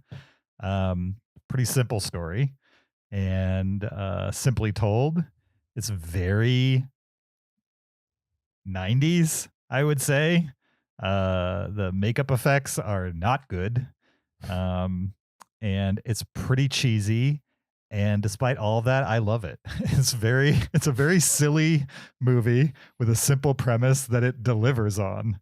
And I think it's based on like a short story. Yeah, it's burned into my brain, probably because of the year it came out. We're talking like my senior year of high school. Right. This came out, and I went and saw it with all my friends, and we thought it was not the greatest thing ever, but a really fun movie to experience in a theater with a bunch of people that you enjoy hanging out with. Also, the scene of the old Romani woman whispering into his ear, thinner, like that into his ear is, I will die with that in the back of my brain. It will never leave me. I will have forgotten all my family members' names, and that old lady going thinner will still be in there bouncing around, guaranteed. 30 years, James, or 40 years, James gonna be in the home in his chair, just whispering thinner back and forth. Everybody. Yeah, pretty much. Yep, for sure. I learned that the term gypsy is an exonym, which is a name given to a native group by an outside culture. Oh. So they never called themselves gypsies. Correct. Exactly. It's like calling native people to America Indians. That's an exonym. That was a name given to them. Sure. I mean, Indians didn't speak English, so why would they call themselves Indians? Well, right. That's why it's an exonym. All right. My number 5, the previously mentioned Carrie. I liked Carrie. I thought it was a well done horror film. I gave it 4 stars, actually. I did like the mother-daughter relationship, as previously mentioned. I thought the mother was kind of awful in the film, and seeing Sissy Spacek kind of like tortured under that psychological element, and that kind of motivating some of her actions, and then the movie's like this slow trickle towards like a cathartic, raw destruction kind of a thing. I thought it worked for this genre, and I thought it was well executed. I liked it. It's a good horror movie. Nice. Should have seen it when you were a kid. That would have scarred me. Yeah. Well, your wife turned out fine. Scarred her, though. You think that's part of the reason she has no interest in horror movies? Yeah, probably. Sure. Yeah. My number 5 is It 2017. This is the modern remake of It. I thought this movie was a great adaptation of the book. I have, or at least of one half of the book. I've read the book. It's a long book. It's a tome, but I think it's really well written. And I thought this movie overall captured the essence of that book, especially the story that follows the kids. In the book, it's like the kids are in the 50s and then the adults are in the 80s. And then this movie updates it where the kids are in the 80s, so they make it more of an 80s period piece. And then I guess chapter 2, which I have not seen, is the adults in the modern era. But it's a good mix of scares. Bill Skarsgård is a great Pennywise the clown. I think he plays that part so well. The kids that were cast were really good and well done. And I was just really digging this movie that is pretty creepy. Never got around to seeing It Chapter 2 because I heard it was underwhelming. You should watch it someday. It's fine. Yeah, I probably should just to complete it, but It's did not that enjoy bad. It's just the expectations were the first chapter 1 is like so good. It's so good. Yeah. Yeah. I do have to ask though, is there any mentions of cosmic turtles in chapter 2? I don't remember that being in chapter 2. That was my favorite part of the book. Yeah. It's so weird, but I think part of why people don't like chapter 2, and it's a fair criticism, especially from people who didn't read the book, is that you just don't spend a lot of time with the young kids. You spend a lot of time with them as adults. From what I understand, the book bounces back and forth. correct. Yes. In the movies, they front loaded the good stuff with the kids. And it's not as fun to have all these angsty adults dealing with the same types of things. I would say in the book, the kids are the more interesting part too. Right. Just because like they're discovering this horror and they're experiencing it for the first time. But it's like peppered back and forth in the book. Oh yeah, it's sort of, the story is kind of told in tandem. So like you're jumping, you get the beginning of the kids, the end of the kids, the beginning of the adult, the end of the adult, and you're just jumping back and forth between them, between the 50s and the 80s. So like, in the 2017 and 2019 movies, right, they front loaded all the good stuff. Yeah, with all the kids stuff first and then the adult stuff later. Yep. Right. Which, I mean, for a movie makes sense. I think it'd be hard to watch that movie with the constant jumping back and forth and not make it 4 or 5 hours long. Yeah.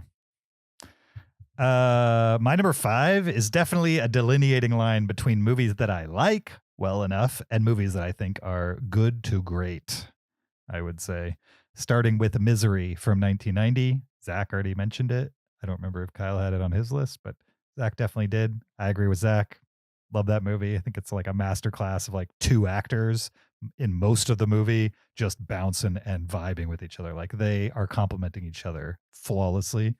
And the movie does exactly what it intends to do, which is disturb you with one person's obsession and not even sympathize really with the author as much as like just hope that he can get out of it. Or I don't know. I'm not sure I even felt bad for the author, just more like, I don't know. He's just an impossible situation. Speaking of things that'll never leave my brain, the hobbling scene in Misery. I will be on my deathbed. I won't remember any of my family's name. I will remember Thinner and the hobbling scene from Misery. My number 5. You'll just be enthralled by Stephen King as the worst parts of Stephen King. Exactly. Yeah. All right, my number 4 is a movie that's going to be on all of our lists. It might be one of the probably the most popular, most seen Stephen King adapted movie. It's The Shawshank Redemption. Yeah. I think it's famously the most highest rated film on IMDb, or at least it was goes, for a long time. Yeah. What's the highest rated right now on IMDb? Is it still Dark Knight or is it back to Shawshank? Shawshank Redemption is number 1. Okay. Followed by The Godfather, then Dark Knight. Then Dark Knight. There was a period where Shawshank was, or Dark Knight dethroned Shawshank. Gotcha. Yeah. Yep. It has a 9.3 rating with 3.1 million ratings. Isn't it also like the most rented movie of all time or something like that? It could be. It's from 1994. It's definitely in that sweet spot. Yeah. Mm-hmm. Yeah, it's a movie that, like, I think a lot of people, it's their favorite movie, or at least it was, 20 years ago. If you asked what's your favorite movie, this would be a big one that people would say. And I do like this movie a lot. It's very memorable to me. I've probably seen it maybe 4 times, but I could probably reconstruct this film pretty well, because it's the scenes in it are fairly iconic. The lines are fairly iconic. And I do enjoy this movie. I find Frank Darabont's character, played by Tim Robbins, to be fairly dry. But Morgan Freeman is a star. There's a lot to like in this movie, including the memorable ending. And so, but I don't love this movie. This isn't my favorite movie. This isn't in my top 100. But I recognize that, like, it's a very well crafted, thought out film, and definitely one of Stephen King's like best like movie adaptations, right? Like Yeah. this belongs as a movie, and it's well done. So I like the Shawshank Redemption. It's 4 stars for me. Nice. My number 4 is the previously mentioned Stand By Me. And yeah, this one really affected me when I saw it in sophomore English class back in 1999 or whatever year it was. This movie does kind of capture nostalgia, and not that I was like that nostalgic when I was 14 for 2 years before that, but it does capture this idea of like kids hanging out on a summer. There's no adults involved. There's these kids get up to their own devices, like you said, they're off to go find a dead body, and they get into misadventures and become more grown men on the other. They enter as boys, they come out as men on the other side. And I think about this movie a lot more than I think so. I really want to show it to Galen. I know it's rated R, and I'm trying to figure out like when's the right time to show it to him. Because I think it's mostly rated R for language, which words are words. But I don't want him to grow up too fast either. So maybe I'll pocket this till he's a sophomore in high school. Sure, I could see that. My number 4 from 2017, the aforementioned It, which I think is great. The first movie, as a big fan of the Goonies, it gave me those vibes, gave me those same vibes Stranger Things was giving me at the time that this was released. I think Stranger Things was like 2014, 2015, I think was the first season of that. Something you ready for season 5 next month? I know, isn't it crazy that they've stretched this out that long? I saw a trailer, and it's like adults. All those kids they're in their early to mid 20s. Yeah. And they're playing like sophomores in high school. I'm like, I don't buy it one bit. Sure. Yeah, I think if you've seen the original It, you know what this movie could be. Yeah. And that it's not, I'm not throwing shade on the original It, but that movie is one performance, and the rest of it's, I don't know, pretty disposable in my opinion. Whereas this It, I think the effects, the performances, both from the kids and from what's his name, who plays the actual clown, Bill Skarsgård. Bill Skarsgård, just was like picture or note perfect for what this movie needed to be. Yeah, I think it's great, and everybody should check it out if they have not done that yet. It. Nice. Well, my number 3, it was a made-for-TV miniseries. I know what this is. That I was so excited to watch. First of all, it's from 1995. It's The Langoliers. Yep. The Langoliers. And when I saw this promoted on TV, I was so pumped to see it. It was a 2-night miniseries. The whole thing lasted 3 hours. And I was obsessed with The Langoliers. I loved The Langoliers. I still love the plot of The Langoliers. The essential premise is the people on a flight. It's a night flight. They go to sleep. The plane flies through the aurora borealis, and they wake up, and the plane is almost completely empty. Right, the pilots are gone. It's on autopilot. There's maybe like 10 people left on the plane, and they're like, "What happened?" They somehow land the plane in Maine. The Always airport Maine. is completely empty. Yeah, always Maine. Yep. The airport is completely empty. There's no sign of life anywhere. They have no idea what's happening. Like, where did everyone go? Where is everybody? And then there's these creatures called Langoliers that are eating up the world. And essentially, like, they ended up in the past through like a time rift in the aurora borealis. They ended up in the past, and Langoliers are the creatures that eat up the past. Right? They like basically the cleanup crew for the space-time continuum as the past, gets passed by. And so they have to like escape before the Langoliers like destroy their entire, reality. And it's so great. I love the Langoliers. It's really awesome. And I would imagine, I haven't seen this since it appeared on TV in 1995, but I would imagine it holds up incredibly well. So I would definitely recommend anyone check out the Langoliers. I am sure a TV movie from the mid 90s looks impeccable 30 years later. Yeah. I feel like I know you had seen it before, but we watched it for the podcast too, right? I think. No, did we?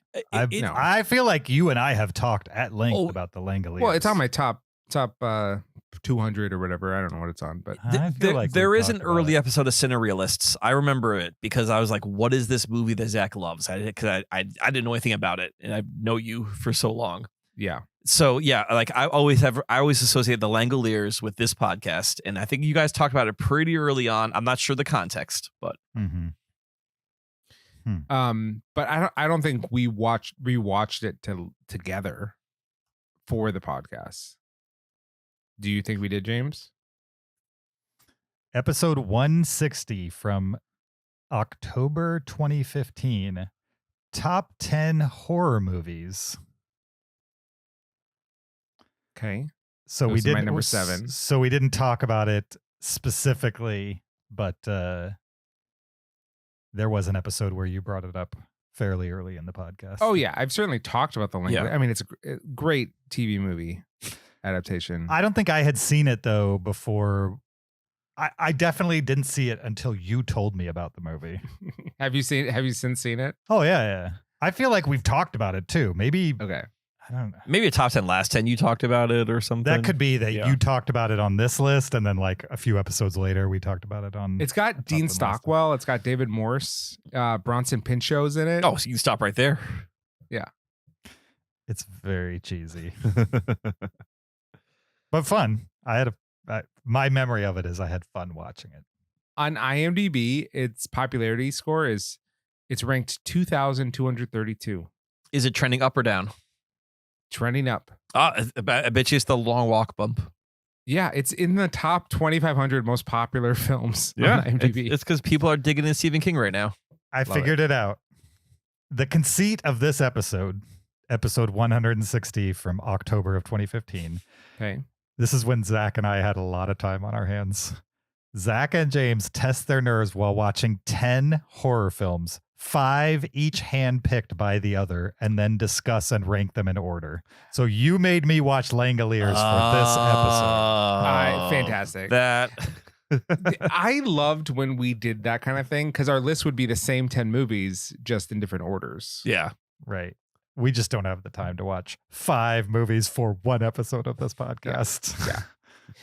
The one that we both liked the most equally would either be 30 Days of Night or Repulsion. Both of those are in our top 5s. Yeah. Yep. In October 2015, I was a brand new dad listening to Cinereelists being like, man, I wish I could watch 5 movies right now. Nice. All right, Kyle. My number 3, the previously mentioned The Shawshank Redemption. I didn't realize the is in the title. Mm-hmm. Yeah, this is a movie that I never heard of until the internet came along. And this little website called IMDb had their top 250. And I was like, what is this? The Shawshank Redemption. That's the best movie of all time. And it's good. I like The Shawshank Redemption. It's my number 3. I think it's a 4.5. And definitely like a college staple. I remember I saw it in high school. I liked it. And then I got to college and like people had the DVD of it. It was on TV all the time. So I don't know if I've seen this movie all the way through more than once, but I've definitely seen this whole movie multiple times because it was constantly playing throughout college. I haven't revisited it since, and it'd be kind of fun too. I remember it being kind of long though, but I kind of feel, Zach, I'm in the same boat as you. I could piece this movie together pretty well. Yeah. I don't know if it'd be that many surprises if I was to watch it again, beyond just enjoying watching it again. Yeah. Nice. So yeah, my number 3. My number 3, the aforementioned Stand By Me from 1986.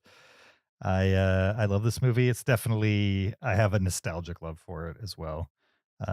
Because I remember seeing it as a kid. I think I was like 9 or 10 when I saw it, and a friend's mother drove us to see this movie.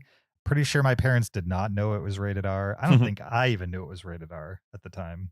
And then it's a rated R movie. There's kids on the screen, but it's for adults. It's not a kids movie, I would say. Teenagers fine, but maybe 9 or 10 was a little young for me to have seen it as somebody whose parents didn't let me watch horror movies as a kid. You know what I mean? They didn't let me watch movies that were rated R in general. And so as a result, that movie made an impression on me.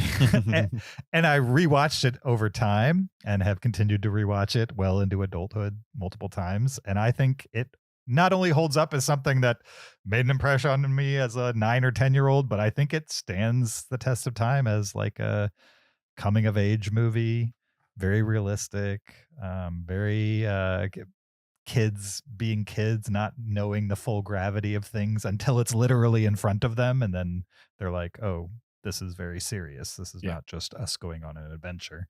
And I think it holds up is the bottom line. My number 3, Stand By Me. Cool. My number 2 is The Shining.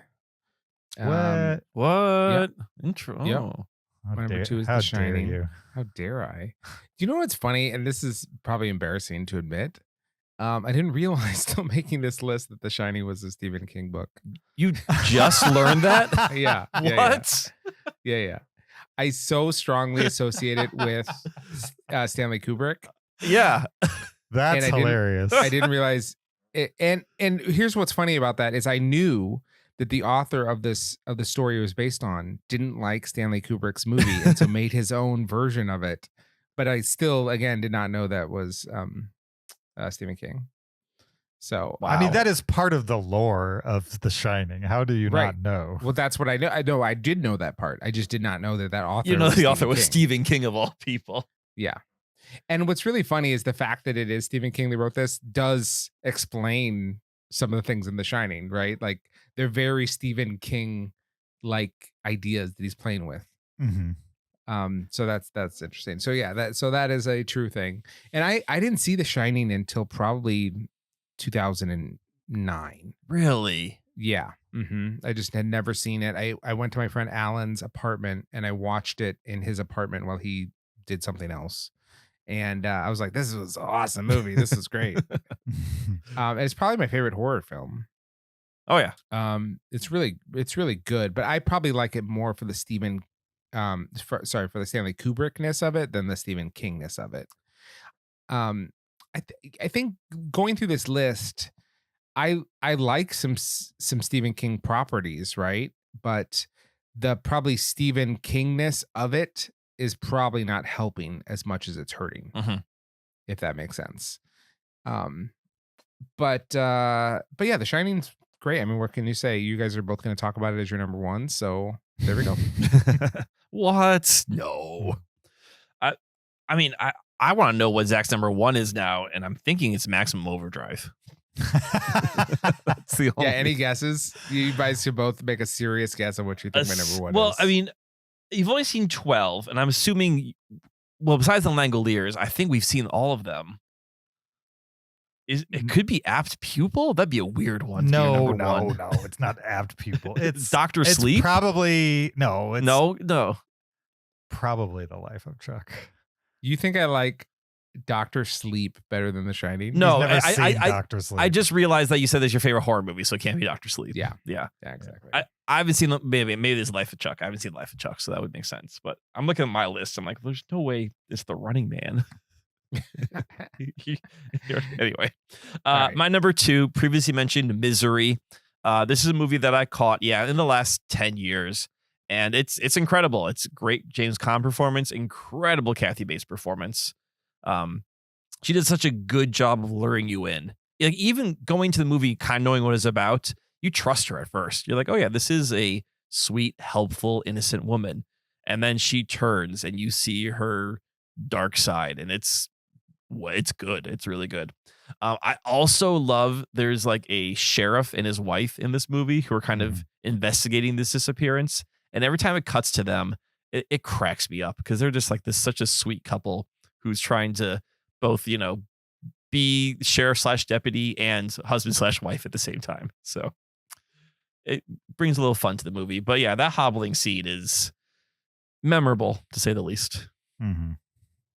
Some might say traumatizing. Yeah, some might.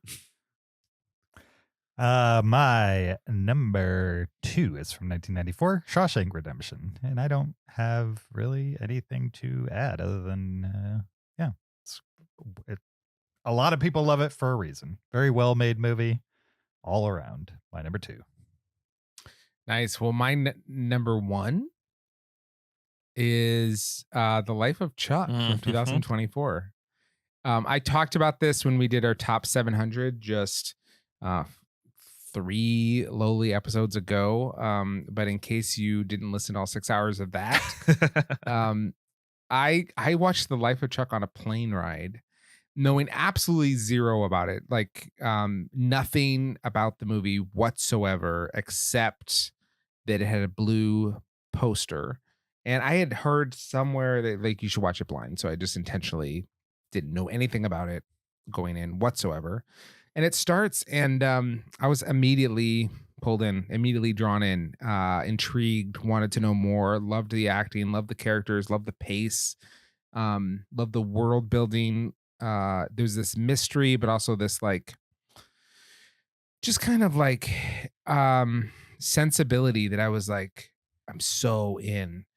And then like James mentioned, it's a triptych film. And there's a moment in the middle section with Tom Hiddleston, who is I would say the main actor of this film. If not, time-wise, maybe spiritually, he's the main actor of the film. This is probably a point that James liked the least, but there's a moment in this middle story with Tom Hiddleston that I liked the most, and it just threw this movie over the fence to me to be a 5-star movie. Loved it so much, and the movie stuck the landing. I loved everything about it. It explains itself really well. It is definitely a me kind of movie. If you are aware of what I like in films, this one did it for me in maybe the same kind of way that Sing Street worked for me. Okay. Like those movies I think are very similar sensibilities in a way. Yeah, I was very, very into this movie. So The Life of Chuck, if you're intrigued at all, I would say again, go in blind. I went in blind, and then I could totally see why someone might not like this movie or care about it or understand it, but I was completely charmed by it. So I kind of feel like it's a good balance of like positive vibes, but also a world that isn't without strife or challenges. You know what I mean? Absolutely, like 100%. But like everybody in the movie is like doing the best they can. Yeah. I don't need movies where puppies play in the river and chase butterflies. Sure. Right? Like hard things can happen, but I love a movie where like someone has like a great attitude through hard times. That's great. I don't even need that. I feel like Ghostlight is the same way. Remember that movie from last year? Great Ghostlight, a movie that has no villains in it. Yeah. People have problems, but everybody's just doing the best they can for the most part. For sure. Yeah. I don't need a villain in my story necessarily. There's enough like trouble in the world where I don't need a villain, you know? Not your feel-good movie anyway. Right. Yeah. You can have your villain movie. That's fine. But sure. Yeah, it's not an essential element to me. It's like, well, there has to be someone who's pure evil that like killed their brother, their brother has to die in order for this movie to work. Right. I don't need that. So you're saying Robin Hood would be fine without Little John or King John? Who's King John? Oh, Prince John. Sorry, I said Little John, King John, Prince John. I went through all the qualifiers. Do you know in real history, King Richard and his brother Prince John, they co-ruled at the same time? Oh, really? So like they were co-kings for a while. Yeah. Anyways, yeah, I could do Robin Hood. I wouldn't need Prince John. Yeah, Robin Hood doesn't need a reason to steal from the rich. It's everything's fine. He just does it for the purpose. Yeah, in the original stories, there's not even a Prince John really. It's just Guy Gisborne and then finally the Sheriff of Nottingham that are really his main antagonists. Oh, that's right. Guy Gisborne is in Prince of Thieves. Yeah. All right, we Yeah. got to get out of this conversation. He's the real bad guy. Yeah, that's right. Okay. All right. My number one. Are you done with Life of Chuck? Zach, anything else Yeah. you want to add to that? Okay. No, I have a lifetime of Life with Chuck. Perfect. It is on my watch list, and I will definitely prioritize it now that both of you have spoken of it. My number one, The Shining. My number one, The Shining. Yeah, I mean, I've known this has been a Stephen King adaptation for a very long time. This is Ooh, look at you. Ooh. You know basic information about movies you love. I know basic movie facts. Yeah, this is my fifth favorite movie of all time. This is my favorite horror movie of all time. I love Stanley Kubrick, who, you know, takes up a disproportionate amount of my top 100, including this movie. You know, obviously this is an iconic film. This is interesting as a Stephen King adaptation, though, because I have read the book and they're pretty different. And I can understand why Stephen King could look at Stanley Kubrick's The Shining and be like, that's not the story I wrote. Because Kubrick is definitely taking liberties. He's sort of taking the framework and doing his own twist on this story. That does take departures for sure from the Stephen King version. But I think Kubrick hit out of the park with this movie. So, you know. Have you seen the Stephen King version? No. It wasn't like a TV version in like Yeah. the 90s or something? Yeah. Okay. Yeah. I think maybe I should. I'd be curious to see the Stephen King version of it. Rebecca De Mornay. Okay. Who's and Steven Weber. Is that Jack? Steven Weber, I assume? Jack Torrance? Yeah. Okay. Steven Weber from ER? No, he was in that other comedy show, right? He was in a sitcom, Wings. Wings. Was Right. Wings about the Pilot's Lounge? Yeah. Yeah, okay. Yeah. I liked Wings. Yeah, I'm gonna watch it. What a weird place to set a sitcom. In a Pilot's Lounge. Yeah. Anyway, so yeah, that James, would you like to add anything to the Shining discussion? No, I mean, what they've made like 3 documentaries on The Shining at this point. I think most of what can be said about The Shining has been said. It is my second favorite Kubrick movie. Same. Both of those are in my top 50. There's definitely like I said, there's a line here between like I never read the original material for most of the Stephen King movies I've seen. Really, the only one I can think of is The Cell that I've read. And the movie adaptation of The Cell was awful, and I loved that book. Oh, is that the J-Lo movie? The J-Lo movie? No, you're thinking it. That movie's also called The Cell, but it's Okay. not that movie. This had what's his name? He comes from a family of actors. He was in a movie where he was a hitman and he had to go back to high school. Oh, Cusack. Yeah. John Has Cusack. John Cusack in Okay. it. And Samuel L. Jackson, I think. It doesn't matter. Anyway, Don't see The Cell. The Stephen King version. You can see the J-Lo version. That's fine. That's a Tarsum. that's a Singh Tarzan movie, yeah. That's a good movie. Weird movie, but good. Anyway, The Shining. So good. Awesome. Great. It's so good. James. Essential. It's would say. an essential movie. And a essential Stephen King adaptation. 100%. Agree with that for sure. All right. That was our top 10 Stephen King adaptations. I believe also I've seen the majors. Like I looked at the list of ones that I haven't seen, and I'm just like, I can't imagine any of these would beat what I've seen already. One that didn't get mentioned that I definitely think of when I think of Stephen King is Pet Sematary. Oh, I've never seen it. I've seen it. Okay. I think it's worth seeing just because it's an 80s horror staple, but I don't think it'll crack a top 10.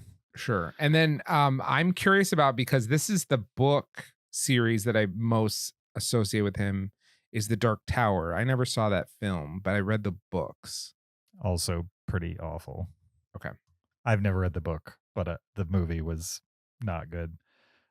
From a TV show perspective, I really liked The Stand from the 90s, which was like a mini series. It was really good.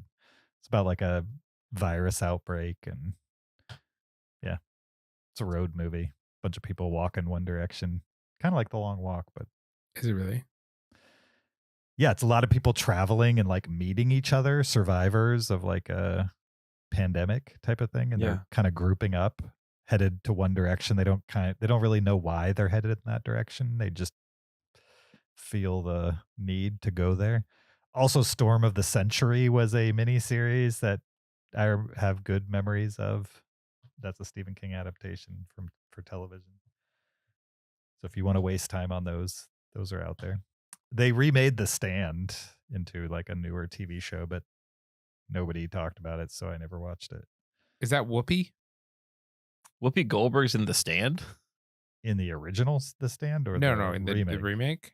Yeah, I don't remember her in the original, but I guess she could be in the remake. I don't know. It's Whoopi. She plays the 108-year-old mother, Abigail. I feel like the last time I saw Whoopi on TV and not on a talk show was like Star Trek. Oh, Gyna? Yeah. Yeah.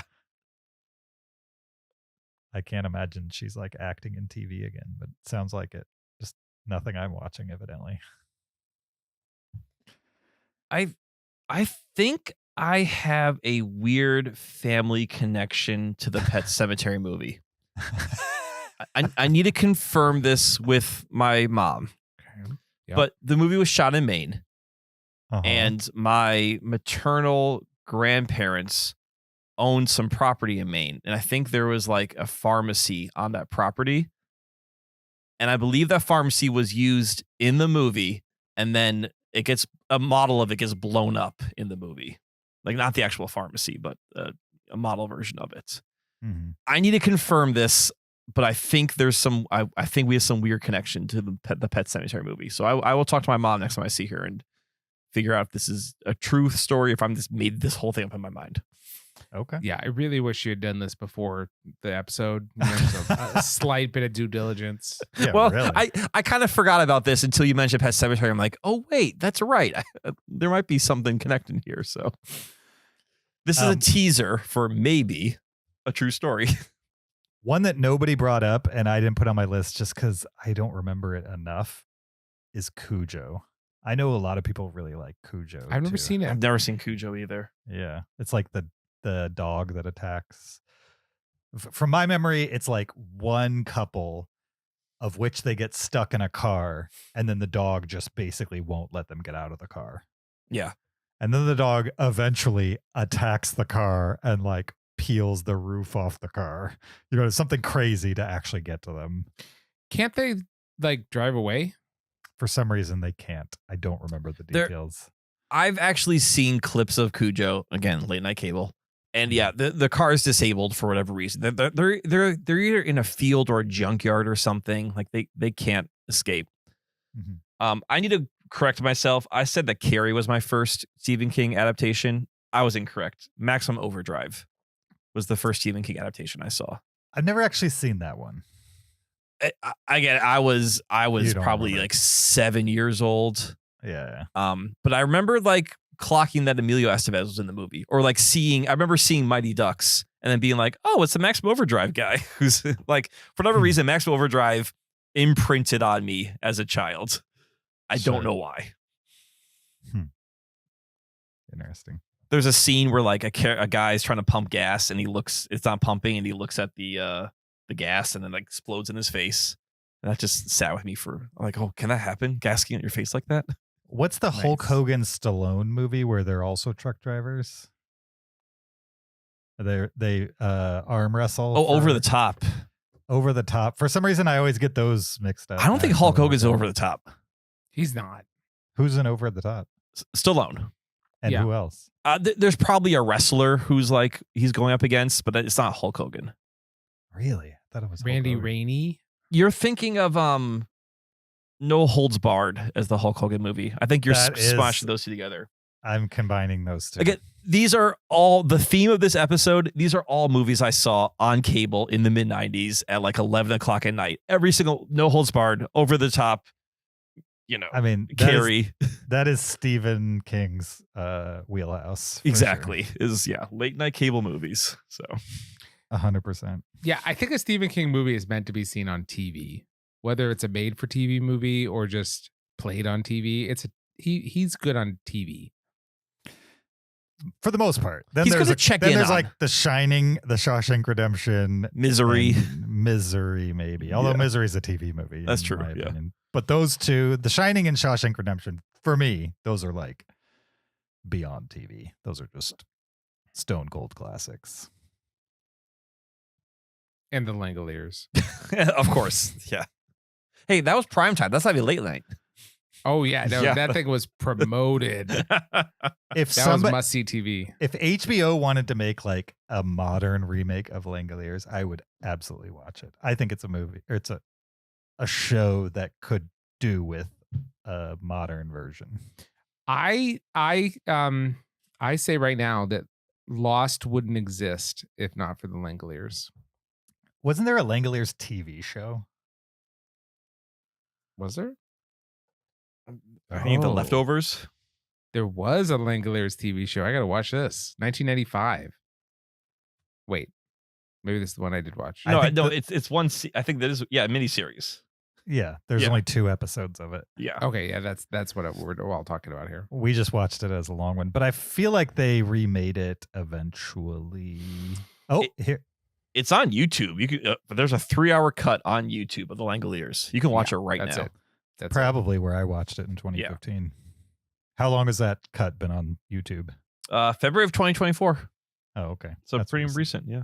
I did not watch that one. Yeah. It's the 4K update just for YouTube. There's a 4K version of I Langoliers. have no idea. Just gonna say that show screamed, "We filmed this on tape, not film." That's for sure. Oh, Bronson Pinchot looks quite dapper in the Langoliers. Yeah, he was Yeah, pretty young. slicked back hair. Yeah, slick back hair, the 90s power tie and everything. Yeah. Absolutely. All right, people. Thank you for joining us for this episode 703 of the Cinereelists. We appreciate your listenership. If there's some Stephen King movie that we just gotta see that for some reason you need to let us know about, there's easy ways to do that. First being, send us an email, heyguys@cinereelists.com. You could also check out the video version of the podcast on YouTube and leave a comment there on your favorite Stephen King movie. You could support us on Patreon, patreon.com/Cinereelists, or leave us an Apple Podcast review, 5 stars only. Links are in the description to do any of the and all of those things. You could also at us on social media on Twitter, Instagram, Facebook, or TikTok at Cinereelists, or you could follow me on my personal Blue Sky or Letterboxd account at YoJRB. You follow me on Twitter or Letterboxd at Shoppin. You can find me on Letterboxd at Peter SKB. We will be back next week with something or other. We don't know exactly yet. We're still formulating the plan. Well, Zach will no longer be with us next week. Right. Zach will no longer be with us, but someday he'll be longer with us, but not. We next hope. week. I hope that Zach will be with us Yeah. again in the future. I hope so. Yeah. I hope so as well. I just don't know if that's going to happen. I can't predict I the know. future. Can't guarantee it. Nope. Sorry, guys. You may not be with us. We may not be with you. Yeah, we may not be with you. And also with you. Yeah. I'm watching the Langoliers right now as we talk. Should that be Patreon? We just live watch Langoliers right now for 3 hours. Honestly, No. that would be a great Patreon one day to do a live watch of the Langoliers with alcohol. I would do that. Next time all 3 of us are in the same city. Sure. Let's Why not? pop on Langoliers for a night, have some drinks. We'll do a DVD commentary of the Langoliers because everybody's clamoring for that. Oh, Yes. Cinerealist superfans will love it. This video has 72,000 views. Sure. I'm not against it, but we're definitely doing it for ourselves, not for anybody else. That's for sure. Isn't that why we do this podcast? For sure. Okay. Absolutely. Thanks, guys, for listening, and we'll see you next time. Until then, keep it cinereal.